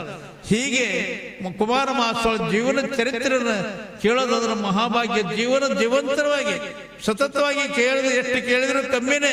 ನೀವೆಲ್ಲರೂ ಕುಮಾರೇಶನ ಚಾರಿತ್ರ್ಯವನ್ನು ಓದಬೇಕು. ಕುಮಾರೇಶನ ಚಾರಿತ್ರ್ಯ ಓದಿದಾಗ ಕುಮಾರೇಶ ಯಾವ ರೀತಿ ಆದ, ಕುಮಾರೇಶ ಯಾವ ರೀತಿ ಬೆಳೆದ, ಯಾವ ರೀತಿ ಸಮಾಜವನ್ನು ಕಟ್ಟಿದ, ಆಮೇಲೆ ಶಿರಸಿಂಗಿ ಲಿಂಗರಾಜರು, ಈ ಶಿರಸಿಂಗಿ ಲಿಂಗಜಾರ ದೊಡ್ಡ ಸಂಸ್ಥೆ ಅದು. ಶಿರಸಿಂಗಿ ಲಿಂಗಜಾರದ ದೊಡ್ಡ ಸಂಸ್ಥೆ. ಅವರಿಗೆ ಮಕ್ಕಳ ಸಂತಾನ ಪ್ರಾಪ್ತಿ ಇದ್ದಿಲ್ಲ, ಅವರಿಗೆ ಮಕ್ಕಳನ್ನೇ ಇದ್ದಿಲ್ಲ. ಮಕ್ಕಳೆಲ್ಲದಕ್ಕೋಸ್ಕರವಾಗಿ ಕುಮಾರಮಾಸ ಸ್ವಾಮಿಗಳು ಅವರು ಏನ್ ಮಾಡಿದ್ರು, ಹೋಗಿ ಅವರು ಎಲ್ಲರೂ ತಿದ್ದಿ ತೀಡಿ ಇದು ಮಾಡಿ ಆ ಸಂಸ್ಥೆಯನ್ನ ಕುಮಾರಮಾಸಗಳು ತಾವು ಬೇಕಾದಂಗ ತಾವು ಇದು ಮಾಡ್ಕೊಳ್ಬಹುದಾಯ್ತು, ಆದ್ರೆ ಮಾಡ್ಲಿಲ್ಲ. ಸಮಾಜಕ್ಕಾಗೇ ಇದು ಮಾಡ್ಬೇಕಂತಂದ್ರೆ ಕೇವಲ ಸೊಸೈಟಿಗೆ ದಾನ ಮಾಡ್ತಿದ್ರು. ಅವಾಗ ಅವ್ರ ಕುಟುಂಬ ವಿರುದ್ಧ ಆದ್ರು. ಅವ್ರ ಕುಟುಂಬ ವಿರುದ್ಧ ಆಗಿ ಇದು ಮಾಡಿದಾಗ ಕೋರ್ಟಿಗೆ ಹೋದ್ರು ಕೂಡ ಅದನ್ನು ಕುಮಾರಮಾಸ್ವಾಮಿ ಭಿಕ್ಷೆಯನ್ನು ಬೇಡಿ ಭಿಕ್ಷೆಯನ್ನು ಮಾಡಿಕೊಂಡು ಕೋರ್ಟ್ನಲ್ಲಿ ಸಮಾಜ ಒಂದು ನಿಮ್ಮ ಯಜಮಾನರು ಕೊಟ್ಟಿರ್ತಕ್ಕಂಥ ಆಸ್ತಿ, ದಾನವನ್ನು ಕೊಟ್ಟಿರ್ತಕ್ಕಂಥ ಆಸ್ತಿ ತಿರುಗಿ ನೀವು ಪಡಿತಕ್ಕಂಥ ಶಕ್ತಿ ನಿಮ್ಮಲ್ಲಿಲ್ಲ, ಪಡ್ಲಿಕ್ಕೆ ಬರೋದಿಲ್ಲ ಅಂತಕ್ಕಂಥದ್ದು ಕೋರ್ಟ್ನಲ್ಲಿ ಗೆದ್ಕೊಂಡು ಬಂದು ಕುಮಾರೇಶನ ಈ ರೀತಿ ಕೆಲಸ ಮಾಡ್ತಾ ಹೋದ ಅನ್ನತಕ್ಕಂಥ ಚರಿತ್ರೆಯನ್ನ ಈ ರೀತಿಯಾಗಿ ನೀವು ಕೇಳ್ತಾ ಬಂದಿದ್ದೀರಿ. ನಿಮ್ಮ ಭಾಗ್ಯ ಇದು ಅಂತ ಕುಮಾರೇಶನ ಚಾರಿತ್ರ್ಯ ಕೇಳಬೇಕು, ಕೇಳ್ತಾ ಹೋಗ್ಬೇಕು. ಕೇಳಿದ್ರೆ ರೋಮೆಲ್ಲ ನೆಟ್ಟಗಾಗ್ತಾವ. ಅಂತ ಚರಿತ್ರೆಯನ್ನ ನೀವು ಕೇಳಿ ಪುರಿತರಾಗಿದ್ದೀರಿ. ಮತ್ತು ಯಾವ ಪುರಾಣದ್ದು ಯಡಿಯೂರು ಸಿದ್ಧಲಿಂಗೇಶ್ವರ ಪುರಾಣವನ್ನ ಸಿದ್ಧಲಿಂಗೇಶ್ವರ ದರ್ಶನಕ್ಕೆ ಹೋದಾಗ ಅಲ್ಲಿ ಎಂತ ಇದಾಗ್ತದೆ. ಸಿದ್ಧಲಿಂಗೇಶ್ವರ ಪಾದಯಾತ್ರೆ ಮಾಡಿಕೊಂಡು ಹೋಗ್ತಾರೆ ಗದಗಿನ ಜಗದ್ಗುರುಗಳು ಮತ್ತು ಕುಮಾರಮಾಸ ಸ್ವಾಮಿಗಳು ಎಲ್ಲ ಸಮಾಜ ಬಾಂಧವರನ್ನು ಕಟ್ಟಿಕೊಂಡು 1000 ಜನ ಕಟ್ಟಿಕೊಂಡು ಪಾದಯಾತ್ರೆ ಮಾಡ್ಕೊಂಡು ಹೋಗಿ ಅಲ್ಲಿ ಇದು ಮಾಡ್ಕೊಂಡು ಗದ್ದಿಗೆ ದರ್ಶನ ಮಾಡ್ತಾರೆ, ಎಲ್ಲರೂ ದರ್ಶನ ಮಾಡ್ತಾರೆ. ಕುಮಾರ ಮಹಾಸ್ವಾಮಿಗಳು ಹಾಗೆ ನಿಂತ್ಕೊಳ್ತಾರೆ. ಕೆಂಕುರಾಣ ದೃಷ್ಟಿಯಿಂದ ಅದೇ ರೀತಿ ನಿಂತ್ಕೊಂಡು ಅವಾಗ ಗದಗಿನ ಜಗದ್ಗುರು ಕೇಳ್ತಾರೆ, ಏನ್ರಪ್ಪ ಎಲ್ಲರೂ ನಾವು ಸಾಷ್ಟಾಂಗ ಹಾಕಿ ನಮಸ್ಕಾರ ಮಾಡಿದ್ವಿ, ನೀವು ಗದ್ದಿಗೆ ನಮಸ್ಕಾರ ಮಾಡಲಿಲ್ಲ ಅನ್ನೋದು. ಅವಾಗ ಕುಮಾರ ಮಹಾಸ್ವಾಮಿ ಅಪ್ಪಣೆ ಮಾಡ್ತಾರೆ, ಇದು ಸ್ಥಾವರ ಆಗ್ತದೆ, ಅದಕ್ಕೋಸ್ಕರ ನಾವು ಸಾಷ್ಟಾಂಗ ಹಾಕೋದಿಲ್ಲ. ಅವಾಗ ಅವರು ಗದಗಿನ ಜಗತ್ತುಗಳು ಅಪ್ಪಣೆ ಮಾಡ್ತಾರೆ, ಇದು ಸ್ಥಾವರ ಅಲ್ಲ, ನಿರ್ವಿಕದಲ್ಲಿ ಸಮಾಧಿಯಲ್ಲಿ ಇರ್ತಕ್ಕಂಥ ಸಿದ್ಧಲಿಂಗೇಶ್ವರರು ಅವ್ರ ಸ್ಥಾವರ ಅಲ್ಲ, ನಿಜವಾಗಿ ಜೀವಂತ ಸಮಾಧಿಯಲ್ಲಿ ಇರ್ತಕ್ಕಂಥವ್ರು ಈಗಲೂ ಜೀವಂತದಲ್ಲಿ ಅದಾರೆ ಅಂತಕ್ಕಂಥದ್ದನ್ನು ಅವ್ರು ಹೇಳ್ತಾರೆ. ಆದರೆ ಅದಕ್ಕೆ ಒಪ್ಪೋದಿಲ್ಲ, ಕುಮಾರ ಮಹಾಸ್ವಾಮಿ ಒಪ್ಪೋದಿಲ್ಲ. ಅವಾಗ ಅವರು ಏನು ಮಾಡ್ತಾರಂದ್ರೆ ಅವಾಗ ಹೋಗ್ತಾರೆ, ತಮ್ಮ ಬಿಡಿದಿಗೆ ಹೋಗ್ತಾರೆ, ಅಲ್ಲಿ ಹೋಗಿ ಸ್ನಾನ ಪೂಜೆ ಮಾಡಿಸ್ಕೊಂಡು ವಿಶ್ರಾಂತಿ ತಗೋತಾರೆ. ವಿಶ್ರಾಂತಿ ತಗೋದ ಕುಮಾರ ಮಹಾಸ್ವಾಮಿ ಕನಸಿನಲ್ಲಿ ಸಿದ್ಧಲಿಂಗೇಶ್ವರ ಬರ್ತಾರೆ. ಕುಮಾರ ಮಹಾಸ್ವಾಮಿ ಸಿದ್ಧಲಿಂಗೇಶ್ವರ ಸ್ವಪ್ನದಲ್ಲಿ ಬರ್ತಾರೆ, ಏನಪ್ಪ ನಾನು ನಿರ್ವಿಕಲ್ ಸಮಾಜದಲ್ಲಿ ಇವತ್ತಿಗೆ ಈಗಲೂ ಜೀವಂತ ನಾನು ಇದ್ದೇನೆ ಅಂತಕ್ಕಂಥದ್ದು ಸಮಾಜದಲ್ಲಿ ಹೇಳಿದಾಗ ಅವಾಗ ಎಚ್ಚರ ಆಗ್ತದೆ. ಎಚ್ಚಾಗಿ ಕೂತ್ಕೊಂಡು ನೋಡ್ತಾರೆ, ಏನೂ ಇಲ್ಲ. ಮತ್ತೆ ಸುತ್ತಲೂ ಒಂದು ಸ್ವಲ್ಪ ಹೊತ್ತು ಕಣ್ಣು ಮುಚ್ಚಿ ಕುಂತ ಮತ್ತೊಂದು ಸಲ ಇದಾಗ್ತದೆ. ಅವಾಗ ಎಲ್ಲ ಯಡಿಯೂರು ಸಿದ್ಧಲಿಂಗೇಶ್ವರರು ಅವರು ತಮ್ಮ ವಿರಕ್ತ ಮಹಾಸ್ವಾಮಿಗಳೆಲ್ಲ 101 ವಿರಕ್ತ ಮಹಾಸ್ವಾಮಿ ಕೂಡಿಕೊಂಡು ಪೂಜೆಯನ್ನು ಮಾಡೋದು, ಅನುಷ್ಠಾನ ಮಾಡೋದು, ಪಾದಪೂಜೆ ಮಾಡೋದು, ಲಿಂಗಾರ್ಚನೆ ಮಾಡೋದು, ಪಾದೋದಕ ಪ್ರಸಾದ ತೆಗೆದುಕೊಳ್ಳಲು ಕುಮಾರೇಶ್ವರ ಸ್ವಪ್ನದಲ್ಲಿ ಕಂಡಾಗ ಅವಾಗ ಹೇಳ್ತಾರೆ, ಓ ಸಿದ್ಧಲಿಂಗೇಶ್ವರ ಲಿಂಗೈಕ್ಯ ಆಗಿಲ್ಲ, ಜೀವಂತ ಸಮಾಧಿಯಲ್ಲಿ ಅದಾನೆ ಅಂತ ನಿದರ್ಶನ ಆಗ್ತದೆ. ನಿದರ್ಶನ ಆದಾಗ ಎಲ್ಲರೂ ಎದ್ದು ತಾವೆದ್ದು ಎಲ್ಲ ಸ್ವಾಮಿ ಕರ್ಕೊಂಡು ಗದ್ದಿಗೆ ಹೋಗಿ ಸಾಷ್ಟಾಂಗ ಹಾಕ್ತಾರಂತಕ್ಕಂಥ. ಹೀಗೆ ಇವತ್ತಿಗೂ ಯಡಿಯೂರು ಸಿದ್ಧಲಿಂಗೇಶ್ವರರು ಜೀವಂತ ಅದಾರೆ ಅಂತ, ಜೀವಂತ ಸಮಾಧಿಯಲ್ಲಿ ಅದಾರೆ ಅಂತ ಸಿದ್ಧಲಿಂಗೇಶ್ವರ ದರ್ಶನ ಮಾಡದೇ ನಿಮ್ಮ ಭಾಗ್ಯ. ಹೋಗಿ ನೀವು ಈಗ ಪುರಾಣ ಕೇಳಿದಿರಿ, ನೀವು ಪುರಾಣ ಕೇಳಿದ್ರಿ, ನಾನು ಪುರಾಣ ಮಂಗಲ ಆದ ನಂತರ ನೀವು ಯಡಿಯೂರು ಸಿದ್ಧಲಿಂಗನ ದರ್ಶನಕ್ಕೆ ನೀವು ಹೋಗ್ಬೇಕು. ಎಲ್ಲೆಲ್ಲೋ ಹೋಗ್ತೀರಿ, ನೀವು ಮಂತ್ರಾಲಯಕ್ಕೆ ಹೋಗ್ತೀರಿ, ತಿರುಪತಿಗೆ ಹೋಗ್ತೀರಿ, ಎಲ್ಲೆಲ್ಲೋ ಹೋಗ್ತೀರಿ. ಹೋಗಕ್ಕೆ ನಾವು ಬೇಡ ಅನ್ನೋದಿಲ್ಲ. ಸಮಾಜವನ್ನು ಯಾವ ರೀತಿ ಮಾಡಿದ್ರು, ಸಮಾಜವನ್ನು ಯಾವ ರೀತಿ ಕಟ್ಟಿದ್ರು, ಸಮಾಜಕ್ಕಾಗಿ ಏನು ಕೊಟ್ಟರು, ಯಡಿಯೂರು ಸಿದ್ಧಲಿಂಗೇಶ್ವರರು 101 ವಿರಕ್ತರನ್ನು ಕಟ್ಟಿಕೊಂಡು ಸಮಾಜವನ್ನ ಇಡೀ ದೇಶ ಸಂಚಾರವನ್ನು ಮಾಡಿ ಸಮಾಜವನ್ನು ಉದ್ಧಾರ ಮಾಡತಕ್ಕಂಥದ್ದು. 12ನೇ ಶತಮಾನದಲ್ಲಿ ಬಸವಾದಿ ಶರಣರು, 15ನೇ ಶತಮಾನದಲ್ಲಿ ಸಿದ್ಧಲಿಂಗೇಶ್ವರರು, 20ನೇ ಶತಮಾನದಲ್ಲಿ ಯಡಿಯೂರು ಕುಮಾರ ಮಹಾಸ್ವಾಮಿಗಳು ಈ ರೀತಿ ಸಮಾಜವನ್ನು ಅವನತಿ ಕಾಲ ಬಂದಾಗ ಈ ರೀತಿ ಮಹಾತ್ಮರ ಆಗಾಗ್ಗೆ ಜನಿಸಿ ಸಮಾಜವನ್ನು ಉದ್ಧಾರ ಮಾಡತಕ್ಕಂಥದ್ದು ಯಾವಾರು ಸ್ವಾಮಿ ಅದರ ಕುಮಾರ ಮಹಾಸ್ವಾಮಿ ಯಡಿಯೂರು ಅದನ್ನು ನಾವು ನೆನೆಸ್ಕೊಳ್ಬೇಕು. ಅದನ್ನು ನೆನೆಸ್ಕೊಂಡು ಆ ರೀತಿ ಮಾರ್ಗದಲ್ಲಿ ಹೋದಾದ್ರೆ ನಮ್ಮ ಸಮಾಜ ಉದ್ಧಾರ ಆಗ್ತದೆ, ನಮ್ಮ ಸಮಾಜ ಕಲ್ಯಾಣ ಆಗ್ತದೆ. ನಮ್ಮ ಸಮಾಜ ಎಲ್ಲದೂ ಸಮಾಜಕ್ಕಾಗಿ ಏನು ಕೊಟ್ಟಿರ್ತಕ್ಕಂಥ ವಿಚಾರ ಮಾಡಬೇಕು. ಸಮಾಜವನ್ನು ಯಾವ ರೀತಿ ತಿಂತಿರ್ತೀವಿ ವಿಚಾರ ಮಾಡ್ಬೇಕು. ನಾವು ಸುಮ್ಮನೆ ಬಂದ್ರೆ ಬಿಡು ಎಲ್ಲರಂತೆ ಕಾವ್ಯ ಹಾಕ್ತಕ್ಕಂಥ ಸ್ವಾಮಿಗಳಲ್ಲ. ಇವತ್ತು ಕಾವ್ಯ ಹಾಕಿ ಜನ ಬೇಕಾದಷ್ಟು ಮಂದಿ ಇದ್ದಾರೆ, ಆದರೆ ಸಮಾಜಕ್ಕಾಗಿ ತಮ್ಮ ಶರೀರವನ್ನು ಮುಡಿಬಿಟ್ಟಿರ್ತಕ್ಕಂಥ ಸ್ವಾಮಿಗಳು ಯಾರಾದ್ರೆ ಕುಮಾರ ಮಹಾಸ್ವಾಮಿಗಳವರು. ಇಡೀ ಕುಮಾರ ಮಹಾಸ್ವಾಮಿ ಸಮಾಜಕ್ಕಾಗಿ ಶರೀರವನ್ನು ಮುಡಿಬಿಟ್ಟು ಸಮಾಜ ಲಿಂಗೈಕ್ಯರಾಗವರಿಗೂ ಸಮಾಜವನ್ನು ಸಮಾಜದಲ್ಲಿ ಆದರು.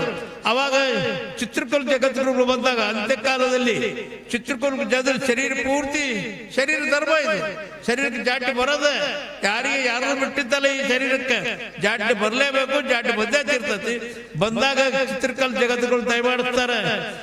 ಮಾಡಿಸಿದಾಗ ಕೇಳ್ತಾರೆ, ಏನ್ರ ಪೂಜ್ಯ ಮಾಸ್ಟರ್ ತಮ್ಮ ಪ್ರಕೃತಿ ಹೇಗದ, ತಮ್ಮ ಇದು ಹೇಗದ ಅಂತ ಕೇಳಿದಾಗ ಅವಾಗ ಹಾನಗಲ್ ಕುಮಾರ ಮಹಾಸ್ವಾಮಿಗಳಿಗೆ ಮನಸ್ಸಿಗೆ ಬಹಳ ನೋವಾಗ್ತದೆ.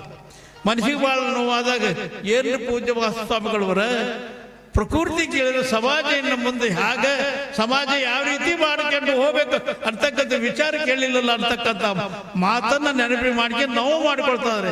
ಹಾಗೆ ಕುಮಾರೇಶ ಕೊನೆಗೆ ಉಸುರೇ ಲಿಂಗೈಕ್ಯರಾಗುವಾಗ ಸಮಾಜ ಸಮಾಜ ಸಮಾಜ ಅನ್ನಕ್ಕಂತಾನೆ ಲಿಂಗದಲ್ಲೇ ಬೆರೆದರೆ ಹೊರತು ಸಮಾಜವನ್ನು ಬಿಟ್ಟು ಏನೂ ಕೆಲಸ ಮಾಡಲಿಲ್ಲ ಅಂತಕ್ಕಂಥದ್ದನ್ನು ಕುಮಾರೇಶನ ಚಾರಿತ್ರ್ಯದಲ್ಲಿ ಬರ್ತತಿ.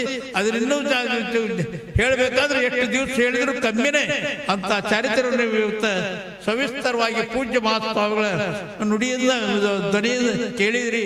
ನೀವು ಪುನೀತರಾಗಿದ್ರಿ. ನಿಮ್ಮಂತ ಪುಣ್ಯ ಭಾಗ್ಯಂತರ ಯಾರಿಲ್ಲ. ಅಂತ ಪುಣ್ಯ ಭಾಗ್ಯ ಅಂತವ್ರನ್ನ ಕೇಳಿ ನೀವು ಪುನೀತರಾಗ್ರಿ, ಭಕ್ತಿವಂತರಾಗ್ರಿ, ಆಚಾರವಂತರಾಗ್ರಿ. ಇನ್ನು ಕುಮಾರೇಶನ ಹೆಸರಿನಿಂದ ಜಗ್ಗಣ್ಣನವರು ಮಾಡ್ತಿದ್ದವರು. ಜಗ್ಗಣ್ಣನವರು ಮಾಡ್ತಾರೆ. ಪ್ರತಿ ವರ್ಷನೂ ಕುಮಾರೇಶನ ಪುಣ್ಯ ಆರಾಧನೆಯನ್ನು ಮಾಡ್ತಾರೆ. ಇದು ಸುಮಾರು ತಾತನವ್ರು ಎಂದ ಅಪ್ಪಣೆ ಕೊಟ್ಟಾರ ಅಂದಲಿಂದ ಹಿಡಿದು ಇವತ್ತಿನವರೆಗೂ ಪ್ರತಿ ವರ್ಷನೂ ಜಗ್ಗಣ್ಣನ ಮಾಡ್ತಿರೋದವರು ಅವರು ಕುಮಾರೇಶನ ಪುಣ್ಯಾರಾಧನೆ ಮಾಡಿಸಿ ಗಣಾರಾಧನೆ ಮಾಡಿಸಿ ಗಣಗಳಿಗೆ ಧರ್ಮವನ್ನು ಕೊಡ್ತಕ್ಕಂಥ ಪದ್ಧತಿಯನ್ನು ಅವರು ಅಪ್ಪಣೆ ಪ್ರಕಾರ ಇಟ್ಕೊಂಡ್ರೆ ಅವರು ಮನೆತನಕ ಕುಮಾರೇಶ್ವರ ಚನ್ನಬಸವೇಶ್ವರ ಆಶೀರ್ವಾದ, ಕುಮಾರೇಶ್ವರ ಆಶೀರ್ವಾದ ಇವತ್ತಿಗೆ ಅವರು ಬರ್ತಾರೆ. ಅದೇ ಇನ್ನು ಮುಂದೆ ಅದೇ ಅಂತಕ್ಕಂಥ ಮಾತನ್ನು ಹೇಳಿ ನೀವೆಲ್ಲರೂ ಕುಮಾರೇಶನ ಚರಿತ್ರೆ ಕೇಳಿ ಪುನೀತರಾಗಿರ್ತೀರಿ ಅಂತ ಆಶೀರ್ವಾದ ಕೇಳ್ಕೊಂಡು ನೀವು ಭಕ್ತಿವಂತರಾಗಲಿ, ಆಚಾರವಂತರಾಗಲಿ ಹೇಳಿ ಮಹಾಸ್ವಾಮಿ ಇವತ್ತು ಪುರಾಣ ಮಂಗಲವನ್ನು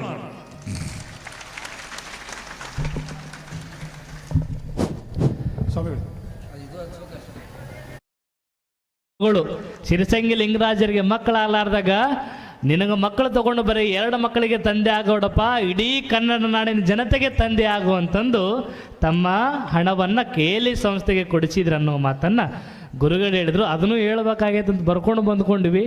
2 ತಾಸು ಹೆಂಗೆ ಹೋಗೈತೆ ಅನ್ನೋದಾಗ ಗೊತ್ತಾಗಲಿಲ್ಲ. ನಾ ಬರೋದ 4:00ಕ್ಕೆ ಬಂದೀನಿ ಇವತ್ತು ಮಠಕ್ಕಿಲ್ಲಿ. ಮುಂಜಾನೆ 11ಕ್ಕೆ ಕಳಿಸ್ಯಾರ ಅಜ್ಜಾರನ್ನ. ನಮ್ಮೂರೊಳಗೆ ಕಾರ್ಯಕ್ರಮ ಮುಗಿಸ್ಕೊಂಡು 4:00ಕ್ಕೆ ಬಂದು ಒಂದು 5 ಪಾಯಿಂಟ್ಸ್ ಮಾಡ್ಕೊಂಡ್ರೆ 2 ತಾಸು ಜಗ್ಗೈತದು. ಇನ್ನು ಇಲ್ಲೇ ಕುಂತ್ಕೊಂಡು ಓದಿದ್ದು ಅಂದರೆ ಅಜ್ಜವರ ಪುರಾಣವನ್ನು, ಕುಮಾರೇಶನ ಚರಿತ್ರೆಯನ್ನು ನೀವು ಕೇಳಿರಿ, ನಾವಿವತ್ತು ಕುಂತು ಹೇಳಿವಂದ್ರೆ ನಾವೆಲ್ಲರೂ ಪುಣ್ಯವಂತರ ಅಂತ ಹೇಳಿಬಿಟ್ರು. ಅಂಥ ಶಿವಯೋಗಿಯನ್ನು ಕೇಳೋದು. ಕುಮಾರೇಶನ ಉದಯ ಅಂದ್ರೆ ಇದು ಸಮಾಜದ ಉದಯ. ಕುಮಾರ ಶಿವಯೋಗಿಗಳ ಉದಯ ಅಂದ್ರೆ ಇದು ಅಂಧ ಅನಾಥರ ಭಾಗ್ಯೋದಯ. ಕುಮಾರ ಶಿವಯೋಗಿಗಳ ಉದಯ ಅಂದ್ರೆ ಸಮಸ್ತ ಮಾನವ ಕಲ್ಯಾಣದ ಉದಯ.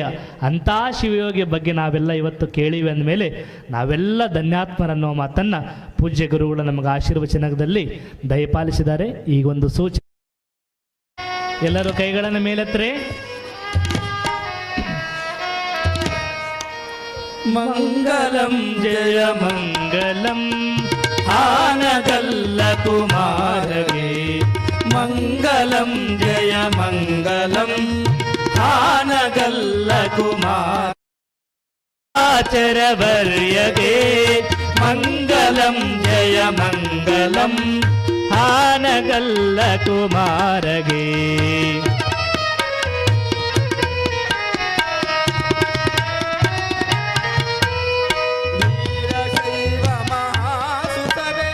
ಗಾನ ವಿದ್ಯೆ ಪ್ರಸಾರ ಗೋಸುಗ ಗಾನ ಶಾಲೆಯ ನಿರ್ಮಿಸಿ, ಗಾನ ವಿದ್ಯೆ ಪ್ರಸಾರ ಗಾನ ಶಾಲೆಯ ನಿರ್ಮಿಸಿ, ಅನಾಥ ಕುರುಡರು ತಾರಕಾಗಿ ಅನಾಥ ಕುರುಡರು ಸ್ಥಾಪಿಸಿ, ಯೋಗವನ್ನವರಿಗರು ಇದ ಯೋಗವನ್ನವರಿಗರು ಯೋಗಿಗಳ ಪೊರೆ ತ್ಯಾಗಿಗೆ, ಮಂಗಲಂ ಜಯ ಮಂಗಲಂ ಆನಗಲ್ಲ ಕುಮಾರಗೆ.